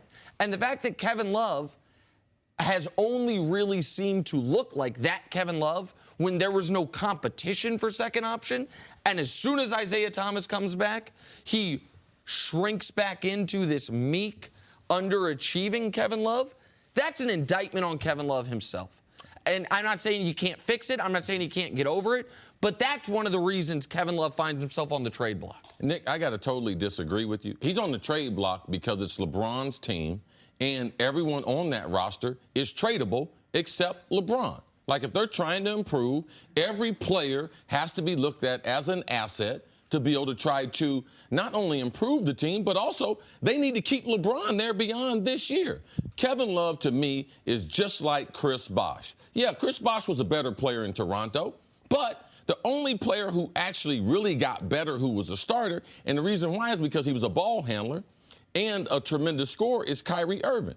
Dwayne Wade, when LeBron got with him, he did not get better. He had to acquiesce. Chris Bosh did not get better. And Kevin Love has been, and I had a conversation with Kevin Love when he tore up his shoulder in the Celtics series several years ago, when they were trying to decide, is Kevin Love going to come back? And as a huge Cavs fan, I had a personal conversation with him. Man, I would love for you to come back, man. Are you going to come back and get healthy and be able to stay with the Cavs? He said, I hope to finish my career here with LeBron so that we can win a couple championships. He personally told me that. So for me, I've seen this before with Chris Bosh. Because all these other players, they have to make tremendous changes to be able to play with LeBron. Here, just the one quick distinction I'm going to draw. When Chris Bosh and Dwayne Wade and LeBron teamed up together, Bosh was clearly the third best player of the three. You had LeBron, the best player in the world, D. Wade, one of the 4 or 5 best players in the world at the time. You can say Kevin Love's stats were better than Kyrie Irving, but you can't say he was a better player, especially partnered with LeBron. Who is a better partner with LeBron, Kevin Love or Kyrie Irving? Kyrie Irving is, and also being younger. He can get buckets on his own. And with LeBron being a fabulous passer, besides Kevin being a spot-up, knockdown shooter, the advantage is to Kyrie Irving playing with LeBron compared to Kevin Love. So The time we saw Kevin Love play his best was when he was the second option. IT was coming off the bench when they were trying to just sort of mix him in a little bit. He wasn't even on the bench yet. Yeah. He wasn't back yet from his hip injury. He played great. He was happy. LeBron was happy. Cavs run off a 19-2 run. Everything is great in Cleveland. But then he becomes the third option because they're pushing for IT to get his minutes, and they want him to recover, and they want him to slowly recover, and they're going to keep pushing him. As you said, he's the superstar. What happens if they get rid of Kevin Love and IT's never the guy that they want him to be? This could have been a disaster. Right. It could have been a more prolific contribution to the team, and you get rid of him. Is there a conversation to be had to just wait and see at the end of the season what happens with IT? Is this the only problem? Is this the reason? If you wait and see, you could lose LeBron. Okay. You mean LeBron would rather lose Kevin Love and just keep going back to IT I can't every answer night? that part, but they have to have players there long-term outside of Kevin Love and IT to keep LeBron in Cleveland. Why would he stay there with the same cast of guys? And I want to... Because they won. He won with that. But no. He didn't win with IT. No, I'm saying with Kevin Love. It's right because the team... Right, listen, Kevin Love is going to get a disproportionate share of blame typically. This time, if the team believes he faked an illness, then the blame is totally proportionate. Yeah, what about the rest of them guys faking playing defense? Okay, so I'm glad they sound like a bunch of babies. They got team meetings, and then now because a guy says he's sick, like, I've watched them play, and it's a bunch of Cavs are sick on the court. Okay, well, that's why I'm glad you brought that up. But the biggest problem with the Cavs is not Kevin Love right now. The biggest problem with the Cavs is Jay Crowder's been awful, and he's started the whole year. Don't forget your boy. Don't forget your boy. Let me finish. Don't forget J.R. him. Smith is having the worst year of his career. J.R. had personal issues last year and an injury. He hasn't seemed to recover from it. Tristan Thompson, they were better when he was hurt than they've been since he's been healthy.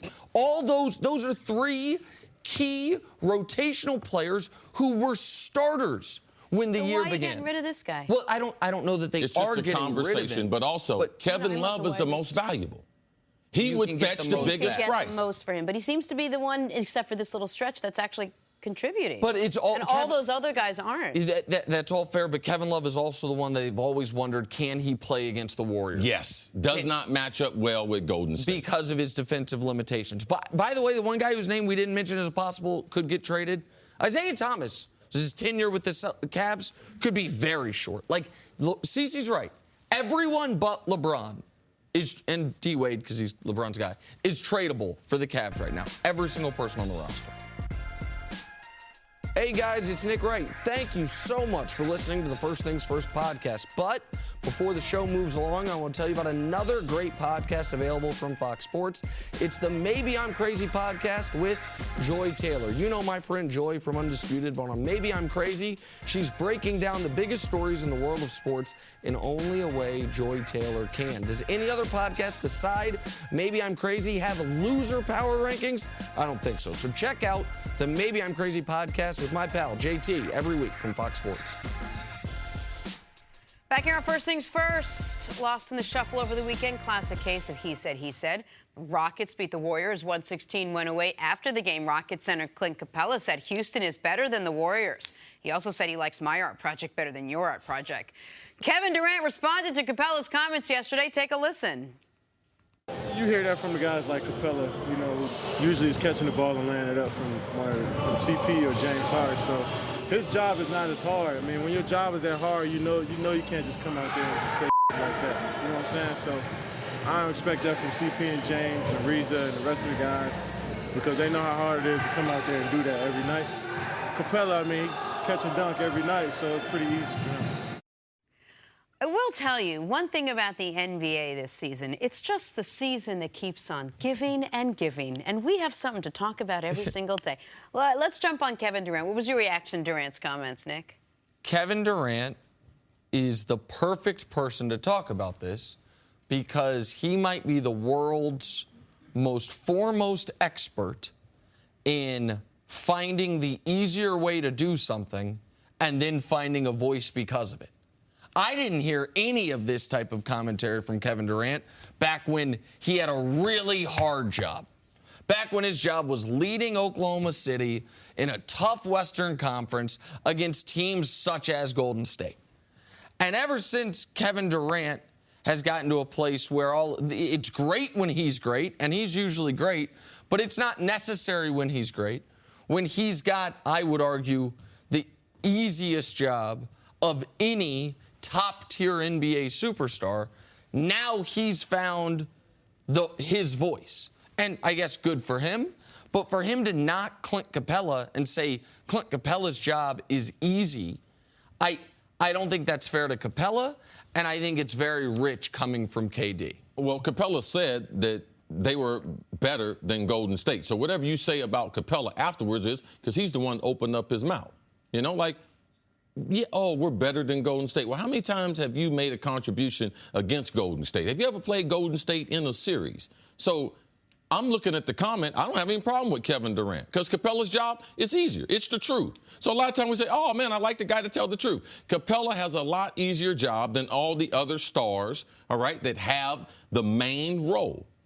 Yes, go ahead. No, please. No. Please finish. Go ahead. I mean, because I don't see anything with it. Now, I understand people have something against Kevin Durant. They asked him the question, what do you think about Capella? Thinking they're better. Well, his job's a lot easier. Yeah, he could say that. Yeah, he could. But when we get into a series, Chris Paul and James Harden, they're going to because I would be more surprised if it came from them because they realize how hard this is going to be. I don't have a problem with Durant's comments. And Capella, they're not better than Golden State. So I don't know why he said that. He's talking about that the Rockets have confidence they can beat Golden State, which it's good that some team right now in the league does have confidence they can beat Golden State. But what sense does it make for Capella to say right now we're better than Golden State? What does it do? I mean, it's probably... I'm sure it helped out Jacksonville this final week because this is the same type of thing. Oh, we're going to beat them. We're going to beat them. You know what? It's so easy to say. I understand it's easy to say, but Durant's response to it, he's asked about Capella saying the Rockets are better than Golden State. He takes a personal shot at what Capella's role is on the Rockets. What's wrong with that? It's fine. It's totally within his right. It's fine if it's not Kevin Durant. Well, Kevin Durant's the only player in the league the only superstar in the league that has consistently this year and last year said things like this. Durant, I'm not sure why, but he has gotten on this level of things. Like, I don't think you disagree with that. We are seeing things from KD, from his commentary. Yes, but I don't see anything in these comments. Capella's job is easier than the superstar players. He is a role player. Will we agree on that? Of course, but you don't. And most people don't even know him. But he's having a tremendous season. Most people don't even know him as a player. Sure, but you don't see the irony in Kevin Durant saying it's easy. You can talk when things get easier for you. Like, you don't see the irony there when Kevin Durant, who more so than any... Kevin Durant had the choice. He was a free agent. Of course he was. He went where he wanted to work and play basketball. Sure. And there's nothing wrong with that. All right? That's not criminal. No, no one's saying it's criminal. I'm asking you if you see the irony in it. And maybe Kevin Durant was a free agent. Yes. Where do you want to work and where do you want to play basketball? Right. I don't want to play with Russell anymore. He made the best decision for his career, and it's worked. Sure, it has. And it's worked. Absolutely. And you know one of the reasons it's worked? Because it was the easiest option. So for him then to knock a guy who he's saying has an easy job, who, by the way, I just want to make one thing very clear right now. Because Durant is the second best player in the world. There's no denying that. I get all that. If right now, today, we found out, God forbid, Kevin Durant was done for the year, the Warriors would wake up tomorrow still as the favorites to win the title. If right now, today, we found out Clint Capella was done for the year, the Rockets' title chances go to 0. Kevin Durant they would not be the favorite if he was hurt. Houston would be the favorite if Kevin Durant was hurt. Could they still win the title if Kevin Durant was hurt? They cannot win the title because they don't have any bench anymore. That's what they sacrificed. They sacrificed the big man and they sacrificed the bench when they got Kevin Durant. So is your issue with what he said or that he said it? I don't understand the question. I'm sorry. Well, are you issued with the fact that he needed to say something that didn't need to be said? I don't have an issue. I just find it hilarious. I mean, I'm not mad at him about it. I just find of all the players in sports right now to have an expert opinion about you're more likely to talk a little wilder when your job gets easier. Kevin Durant knows that firsthand. He talks a lot wilder ever since his job got easier. Like, That is something we know. And you've talked about it. His persona and personality have changed from what we saw in Oklahoma LeBron's City. job got easier when he left Cleveland to go with Chris Bosh and D. Wade. Agreed. Oh, okay. Absolutely so we're in the same. agreed. We're talking about the same thing. I guess I just missed LeBron talking about a role player. But in that LeBron's way. job got easier too. Absolutely. All right. He didn't have no titles before he partnered with the other guys and made his job easy. Agreed. I guess I just missed when LeBron in that era was talking about Chris Mim. Like maybe I missed it. All right, finally, LeBron James became one of 7 players in NBA history to score 30,000 points and the youngest player to join the exclusive club. However, Cavs lost to an undermanned Spurs team. LeBron spoke about the accomplishment after the game. This is a special moment. It's something I never set out to do. You know, I'm not even like a score-first guy when it comes to playing basketball. I love getting my teammates involved and seeing my teammates be excited about scoring and me getting assists and things of that nature. But for me to sit here and be the youngest player to ever reach 30,000, it's just I put a lot of work into my game, man. It's just been a byproduct of that. CeCe, how impressive is 30,000 points? Oh, it's very impressive. And LeBron, he might not have set out his goal as for 30,000 points, but his goal was to be the best basketball player ever. And there's no way he'd ever be in the breath of the top 5 basketball players ever unless he gets to 30,000 points. So that was going to be along the journey. The thing that's most impressive of all the 7 guys on the list, LeBron is the only natural. My first instinct is to pass the basketball. These other guys, man, they were born to score the basketball. I mean, let's go down the list, Nick. Who's number 1? Kareem. The most unstoppable offensive player. Number 2, who? Karl Malone. Karl Malone. Just 25 points every night for 15 years. Number 3. Kobe. Kobe. Stop it. Kobe was in the womb getting buckets, turnarounds, everything. Next. Michael Jordan. Michael Jeffrey Jordan. That speaks for itself. And we could go on and on. Well, the next 2, Wilt, who had a 100-point game and averaged 50, and then Dirk, the greatest shooting big man ever. Yeah, so LeBron and his overall unselfishness to be on this list, it's not about longevity. It's truly amazing. And if you compiled the assist of the other 6, you would be astonished at just how good LeBron has been and unselfish to be on this. These are not things that go together, being unselfish and being one of the top 7 scorers that's ever played in the NBA. And listen, he'll pass Dirk later this year. He'll pass Wilt and Michael Jordan next year. And so, I mean, he might not get to Kareem. I think he will get to Kareem, but the worst he finishes is top 3 scorers all time. He's, as CeCe mentioned, the unselfishness. He's the youngest to get to 30,000. He's the only player ever to get to 30,000 points, 7,000 rebounds, 7,000 assists. And I'm confident that's something no one else will ever do.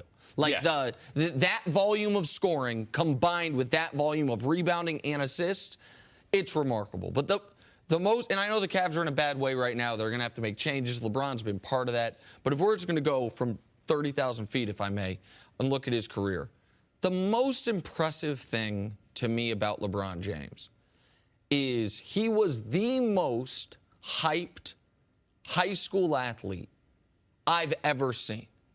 And certainly of this era, of an era of a 24/7 sports radio, television networks, social media, all of that. And not only did the hype not crush him, not only did he not fail to meet the hype, he somehow exceeded the hype. The most hyped prep athlete ever exceeded all of the hype. And a guy who grew up in a tough situation, moving around, was a single mother who had her own issues, to never have a scandal, to never have an arrest. Man, I would say there's maybe only one person on this desk that can say they've never had a run-in with the police. It's hard. It's hard to go. I mean, I don't know. Maybe. Oh, I didn't know, Jenna. Do you know how hard it is to be in the public eye for 35 years, 33 years, or I guess 23 years for him, and never have run in with the police, never have some awful tabloid incident. His biggest scandal was a premature pep rally and a press conference that people didn't like.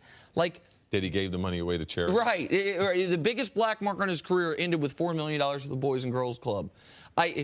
It's remarkable. It has been one of the most remarkable child celebrity stories outside of sports that we've ever seen. And when you have these moments to look at it and see what he's accomplished, it's nice. I didn't think about it. It's really unreal. It's great, Nick. All right, at some point in the not-too-distant future, speaking of superstar athletes, the name Tom Brady will be used as an adjective describing excellence at any level at any age. Here, I'll use it in a sentence. Hey, Deanna, you were so Tom Brady in your music class today. The Patriots quarterback is heading to a record 8th Super Bowl, his 3rd in 4 years. He's on pace, if he hasn't already, to secure himself as the greatest quarterback of all time. CC, I'll start with you. Is Tom Brady the greatest athlete of all time? Wow, this is very, very difficult because we've given him the title of the greatest quarterback. Now, the problem with athlete, you start getting into, well, who's more athletic? Or skill sets, yeah. And it's really, really hard. It's hard to compare the greatest basketball player, me, ever, Michael Jordan, with Tom Brady being the greatest quarterback. Because I could go to Jim Brown. Jim Brown, we as Hall of Famers consider him to be the greatest of the Hall of Famers for what he accomplished. Now, Tom Brady, he has taken his game and as a Hall of Famer to new standards because of longevity. So you're going to have to be able to consider that. Basketball players, though, they play offense and they play defense. I mean, the Patriots have won a few championships by a guy kicking the ball and by guys intercepting the ball. Like Tom Brady was actually sitting on the sideline and got championships. So to me, it's hard to compare him to people like Jordan, to people like Muhammad Ali as boxers, because you got to be offensive and defensive. So he's there. I don't like to separate him. I would not like to say he's the greatest athlete ever. I think that he is in the breadth of the 5 greatest athletes that I've been able to see in my lifetime. But when you talk about all-round athletes, because I asked Jim Brown this question. Jim Brown, who's the greatest football player? He shocked me, knocked me off my feet. He told me... Amendola. Yes, Jim Thorpe. I was like, oh, my goodness. Hadn't even thought about him. I mean, these guys played both ways. He was an unbelievable athlete who happened to play football. So Tom Brady is in that breath. What we're seeing from the time he's turned 30 to whenever he quits, I believe will make him very, very special. And, yes, he will always be in the conversation of the greatest of the greats. To stay on Brady for a second here, what's so amazing about Brady being in this discussion, he's the only person in the who is the greatest athlete of all time discussion who's not a great athlete. Like, who's not, by that I mean, he doesn't have amazing, natural, some people would call them God-given physical traits. Like, he is not incredibly fast. He doesn't, Mark Schlereth yesterday said he knows he won the genetic lottery. He's touched by the hand of God to get some certain things. We look at certain guys. Jim Brown, for example. People don't know this. He's the greatest lacrosse player ever. Yes. They had to change the rules. Yes. Like when he retired from 2 sports, is the best ever in those sports. You look at a guy like LeBron. LeBron could have been amazing at a bunch of sports. Like maybe not the best in the world at them. So Brady doesn't have those physical gifts. No. And he's got more physical gifts than I do. But compared to the guys that is in the discussion, look at how he ran at the combine. Look at what he was in college. Right. I would say that how he throws the football and his ability to be accurate is a gift. Sure. Agreed. But do you understand what I'm saying? Like the athleticism. He can throw the football and as accurate as Steph can shoot the ball. Sure, and Steph's another guy that I would say is not an amazing natural athlete, like compared to these other people. So he's in the club, like along with Wayne Gretzky. That's a guy you got to consider. I would say people get mad like Barry Bonds when we're talking about like teams, guys that could do all things. Go ahead. You're the kind of guy that doesn't like to compare apples to oranges ever. And this is one of the perfect examples where you got to keep these guys in their own lane. Wayne Gretzky's the greatest hockey player I ever saw play, far and away. But you put him on a basketball court, you put him on a football field. And where Gretzky was compared to the second greatest player. Of course. You have to mention that. I mean, man, he was amazing. Of course. And the talent level at this point where athletes are getting bigger and stronger and smarter and faster, to even be considered one of the greatest athletes at your position or within your sport is unbelievable enough. I think it's very hard to compare and cross over and say, well, who's the best athlete? LeBron has unbelievable gifts, the likes of which, the strength, the mobility, the flexibility, I've never seen. But who knows if he could do the same thing with his accuracy that Tom Brady could, or get a puck in a little area that Tom. So I think these guys are definitely at the top of the game. I think it's very hard to say he's the greatest athlete. Yeah, Tom's ability to perform at an advanced age will always have him in a very, very special class. His ability to be able to get his team in championship position will always have him in a very, very special class. I believe I said it yesterday or 2 days ago, Tom's going to win 7 Super Bowls. So when he's done, you're going to have to talk about him. Athletic, non-athletic, he will be part of all conversations when you talk about the greatest who have done it in all sports. And the ability to stay healthy. Like, that's a huge, like, I give guys credit for that. The longevity is an enormous part of this. I know there's almost nothing more cliche in sports talk than Mount Rushmores, so allow me to do one quickly if I could. I try to think about this when we talk about the greatest athletes of all time. Like, what are some sports that have been going on forever? Golf. Since the beginning of time, no. Since the beginning of time, people want to know who can win in a fight.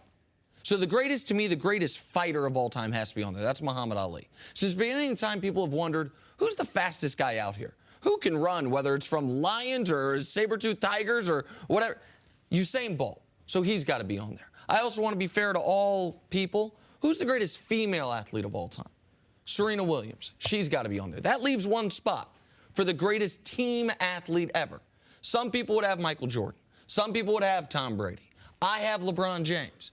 But Brady is in that discussion of all sports history. Is his face on the mountain?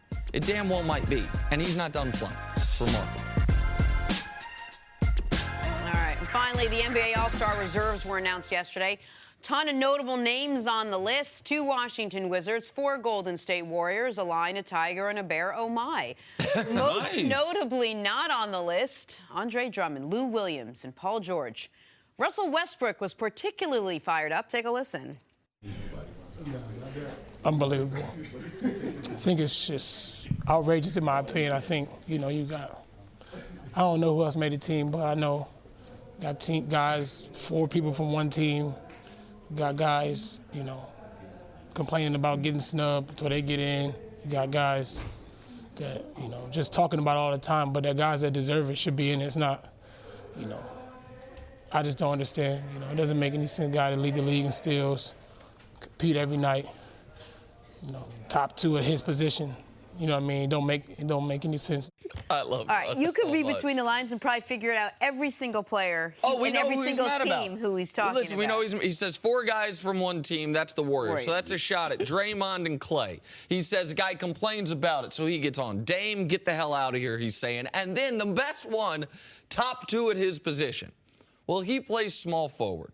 LeBron plays small forward. Kevin Durant plays small forward. So he's either taking a shot at LeBron or Kevin Durant. I'm going to guess it's Kevin Durant he's taking a shot at. Yeah, him and LeBron are pretty cool. Exactly. Yeah, they got much respect. Exactly right. So was Paul George the biggest snub, though? I think Paul George was snubbed. I think Paul George should have replaced one of those 4 Warriors, most notably Draymond Green. But I think the biggest snub was Lou Williams.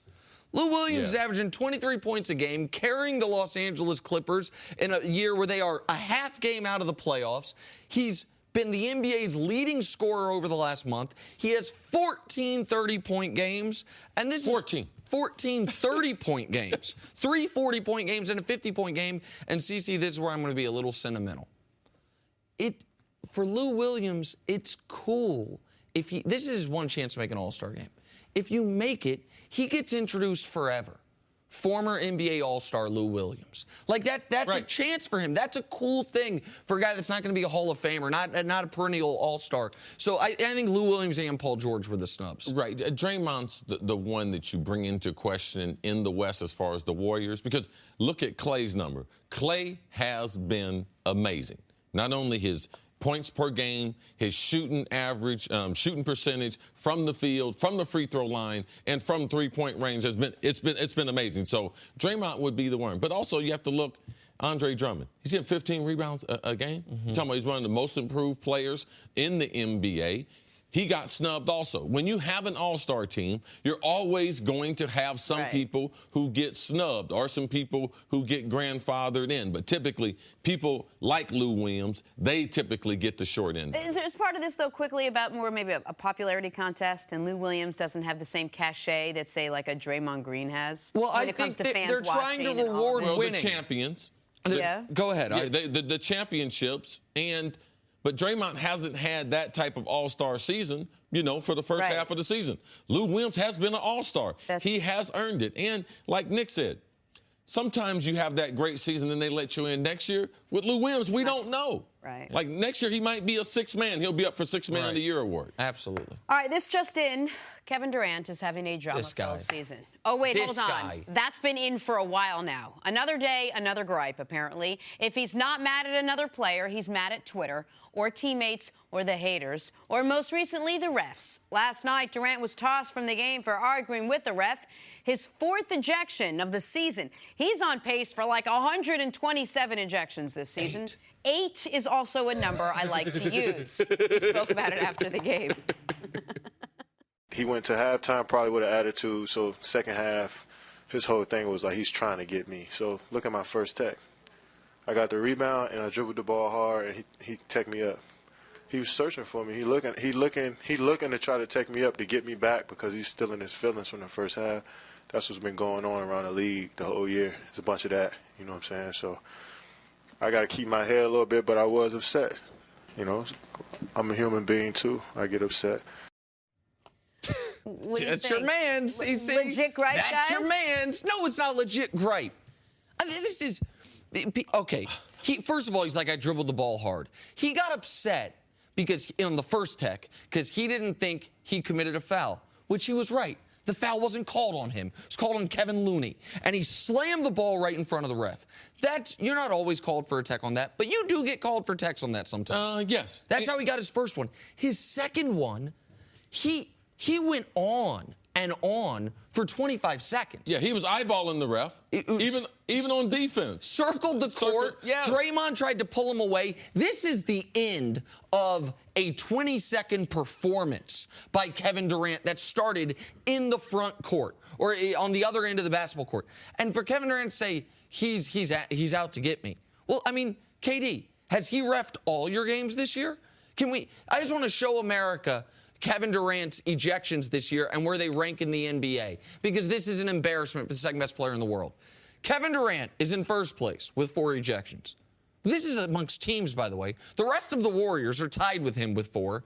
And then the next most team is the Rockets. Durant has more ejections than any other team in the league. Everyone's out to get me. It's not a conspiracy if they're really hunting for you. Give me, CC, that's your man's. Every day, this is your guy. I mean, for one, he's not my guy. Okay. He's like you said, he's the second greatest basketball player. I'm a fan of basketball. I'm a fan of the way Golden State's played basketball. The style for which people said, no, you can't win in the NBA in doing that. But be who you are. Like, be authentic. What's Kevin Durant mad at the world about? Why is he so mad? I thought that when I made the shot in game number 3, I felt as if there was an exchange. From LeBron to me. Well, if you're the face of basketball around the world, Kevin, you're getting thrown out with less than a minute to go in a home game? Like, this is what the face of the basketball in the world, this is the responsibility now that you have since you have the torch? Like, okay, be responsible then.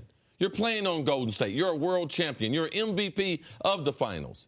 Let's start acting like a KD. I need you to start acting like the real MVP, the one that your mom was proud about. He plays every day like he's got a chip on his shoulder, but no one can figure out what the chip There's is. nothing likable right now about Durant other than the way he plays basketball. Reports are this morning that LeBron is miffed that the Cavs were unable to deal for Paul George or Eric Bledsoe this offseason, instead acquiring Isaiah Thomas. LeBron also reportedly aggressively recruited PG-13 to not only come to Cleveland, but stay there long term. But that didn't work. So let's kick off this morning's show with the question I asked you, Nick Wright. Is it starting to look like Isaiah might be the problem on this team? So the reason we're asking, is Isaiah the problem, is because instead of getting Paul George, instead of getting Eric Bledsoe, they ended up with Isaiah Thomas. And you've got to recognize that when the Cavs traded for Isaiah Thomas, the people that cover the league on a daily basis said the big asset in the Kyrie Irving trade was not Jay Crowder, and it was not Isaiah Thomas. Right. It was the Nets pick. And so maybe that makes sense for the Cavs long term, but that's where a lot of LeBron's frustration comes from, is you trade away the second best player on our team, a guy we've won a championship with, and the big return is this nebulous asset that I may never see the fruits of. Even if I'm LeBron and I stay, it's very rare for a rookie to have a serious impact in his first couple years in the league. And LeBron's in year 15. So that's where the frustration begins. The frustration then builds when the immediate return, Jay Crowder, has his worst season. And then Isaiah Thomas, right after the trade, we find out injury worse than the Cavs thought. They go back to Boston. We want more than you initially gave us. Isaiah's not going to be ready till Christmas, even not ready at Christmas, not going to be ready until January. Now we're nearing the end of January. He doesn't yet look ready. So I don't think it's like Isaiah Thomas and his bristly personality or Isaiah Thomas and his lack of connection with Kevin Love. I think it's the whole situation where LeBron knows this might be his last year in Cleveland. LeBron knows his window of time as the best player in the world is at least approaching a close. Right. And what did they get for Kyrie Irving? Right now, not much. And when you see how well Paul George is playing, when you see you maybe could have gotten Paul George and Eric Bledsoe, it adds to the overall frustration. It adds to the frustration that both of these guys forced trades. Eric Bledsoe forced his way out of Phoenix. Paul George, and let's go back to Bledsoe. Bledsoe and LeBron have some type of relationship. So it's not foreign. And this is not the first time that we're hearing about this. We heard Bledsoe might be available. We knew that Cleveland might be interested in getting him. They weren't able to do it. But if that sting didn't hurt enough, he also went from the West to the East. He went to Milwaukee. So LeBron, when he's sitting there looking, he's like, man, I wish we could have this guy. What a huge asset he'd be to the team. And then now he's made it harder on us because now he's in the East. Now, one of his rivals, Paul George, Indianapolis, they've had a bunch of battles in the playoffs. He's got a lot of respect for Paul George's game. Actually, Paul George elevated to the height of his basketball as far as people recognizing him against LeBron. Like, he played his best basketball in a couple series against LeBron James. So there's a great deal of respect there. He forced his way out of Indianapolis for basically a small price that it would take for an all-star player. A small return, especially at the time, because we didn't know Oladipo was going to turn into this guy. The Cavs could have easily beaten that trade, and they were going to. It was Phoenix that held it up because they didn't want to trade away the number 4 pick. Right. On paper, it looked like Cleveland had made a better offer than what they actually received for Paul George. So that would have frustration. Now we start the season. LeBron starts hurt. All right? He's able to overcome that. They have the great run that we talk about. But when you get into January, it's like, okay, IT's back. Now, what is our team really like? Crowder's having an awful year. JR's having an awful year. LeBron's got to make this life decision that it's not right now, but you have to look at it. And the number one part of the trade with IT is the asset that's still sitting on the shelf. That he may or may not reap the benefits. It's not helping LeBron. So, yes, he would be frustrated with their talent level. This is not a championship team. The deal for Kyrie Irving, I said 2 weeks ago that the Cavs, part of their problem was they missed Kyrie. So, yes, I'm not shocked that LeBron would be upset by where they are right now. And Isaiah not being healthy is part of the problem. And I just want to add one thing, because I don't want it to be missed in the read you did leading into this. LeBron, if they got Paul George, wanted him to sign long-term.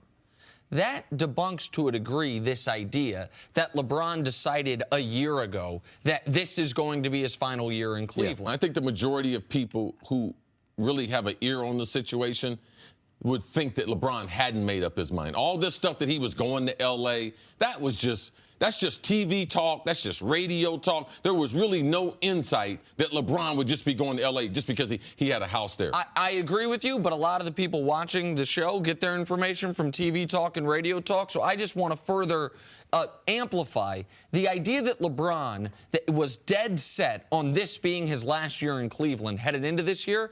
I don't think there's any merit to it. Now, I don't think he was convinced he was staying forever either. Right. But when the Cavs make this trade, they were already planning for life without LeBron. And LeBron is sitting there, I believe, thinking, but you don't know if you're going to have life without me. What you do know is you have the best player in the world right now. Why would we not do everything we can to win championships right now rather than a contingency plan? And that's what that Brooklyn pick is. Okay, but maybe they thought that's what they were doing, getting Isaiah Thomas, because it certainly looked like Isaiah Thomas was going to contribute a ton to any team, and maybe it was just an outlier year that he had last year. But I would ask you this, if, as you say, everything leads up to this February 8th trade deadline, and that's sort of your, line as to whether or not there are problems with the Cavs and not problems with the Cavs, because you think things are going to get set sort of when that day comes and goes, why, shy of doing this to let the world know that this team needs more, why would you want to contribute more to something that's already done and passed and finished? They didn't make the trade. This is what they have now. And maybe they trade something by February 8th, but this is their lot. So why come out with yet more friction on this team? Why every day something else has to be said to cause more conversations about what's wrong with the Cavs and not, hey, let's try to fix this? Right. This is not something else coming out. This is just when people look at the situation and you wonder, okay, what could be some of the problems? Then you start to discover, wow, when you look at the team, Isaiah being hurt, the asset of the Brooklyn pick being on the shelf. I don't believe Cleveland was planning for life after LeBron James. I believe that with that pick, they thought that they might be able to parlay that into keeping LeBron. I didn't think that they ever thought they were going to keep that pick for the future, to build the team. Absolutely not. The idea was to be able to keep LeBron in Cleveland, and you can't do that without the Brooklyn pick being utilized on a player. All right, so to answer your question quickly, and then I want to say one thing about Isaiah Thomas. Brian Windhorst is the man that reported this story. He's covered LeBron since LeBron was in high school. I know Brian a little bit. He's very good at his job. I do not believe that this is new information for Brian Windhorst. I think he knew this over the summer. LeBron wanted Paul George and Eric Bledsoe. And I think a lot of good journalists do, they have it's a long season. You have things in the chamber, and okay, if it isn't going well for the Cavs, this is a piece of information that I don't think it was this week LeBron called Windhorst and said, man, I didn't even want IT. So I don't think, to answer your question, I don't think that is. Well, I think it's important for people to know. This is not the first time this information has surfaced.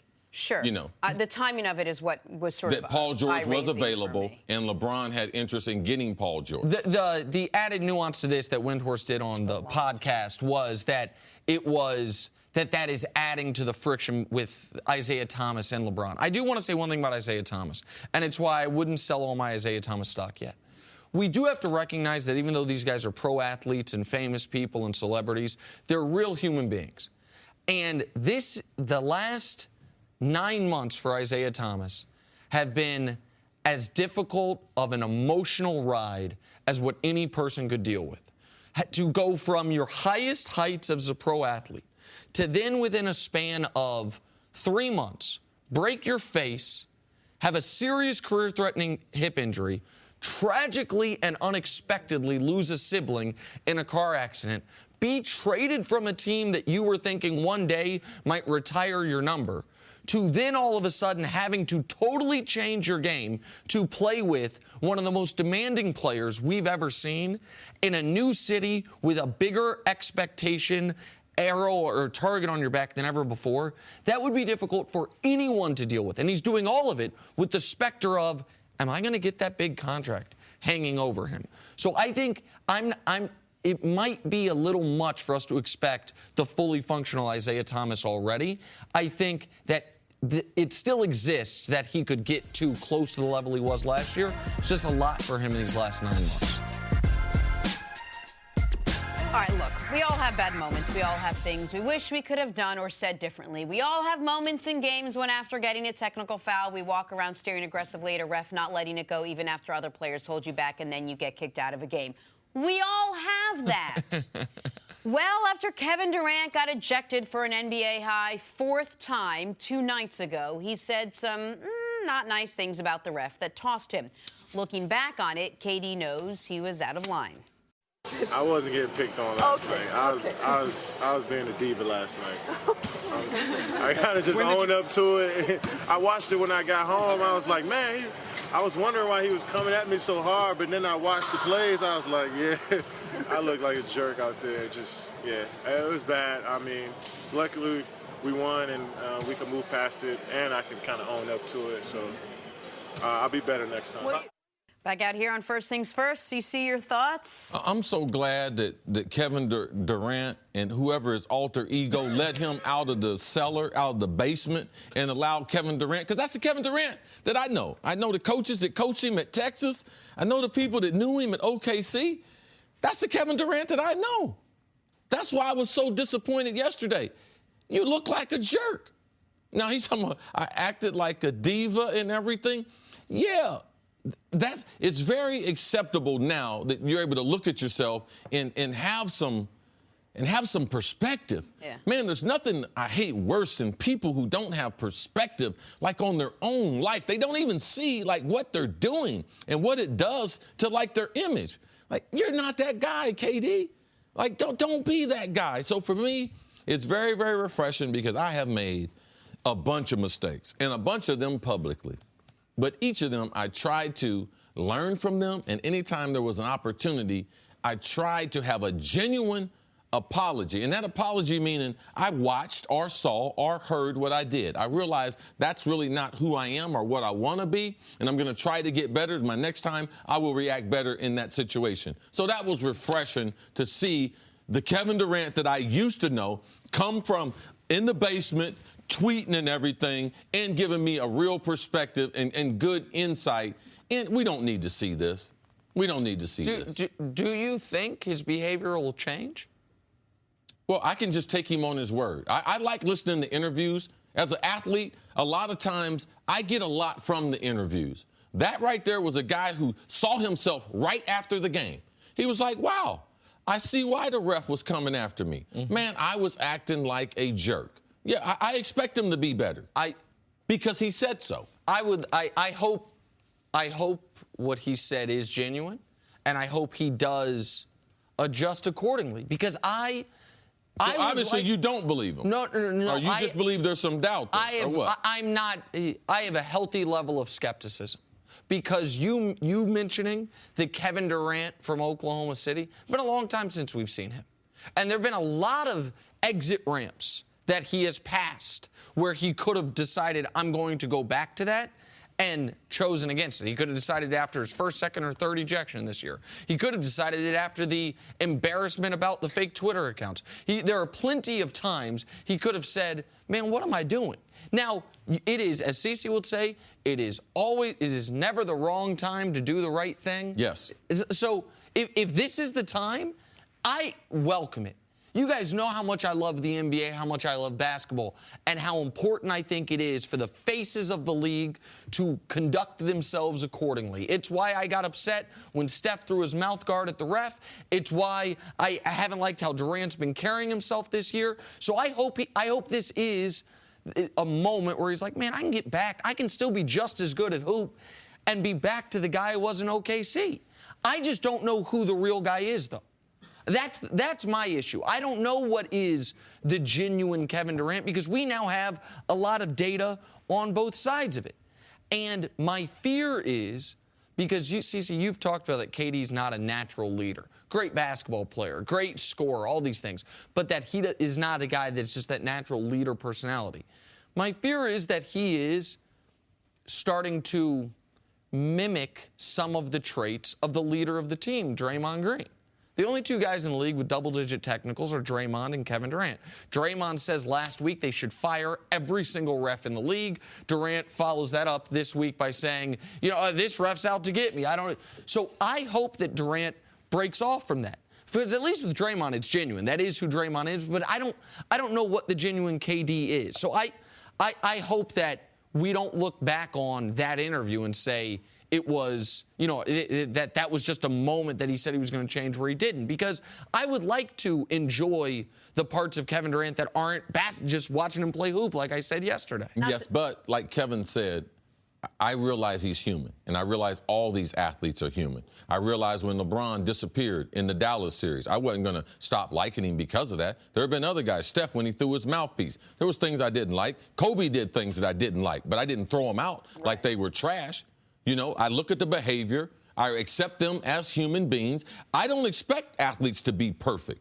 So for me, being let down by their overall behavior, that's hard for me to do. I don't necessarily expect that. I expect them to make mistakes, especially when you're living in the public eye. It's hard to be on and be right every day. There's a difference between making mistakes and bad behavior. I mean, Tiger Woods made a pretty bad mistake, and we all kind of rallied around him to come back. I mean, there are athletes that have made one or two big blunders and have come back. I wonder, though, I mean, there's a pattern of behavior here from Kevin Durant, if this is something that we will actually see, or this is another way for him in the spotlight to do something. Plus, it takes 80% of what our show content is out if all of a sudden he becomes a nice guy.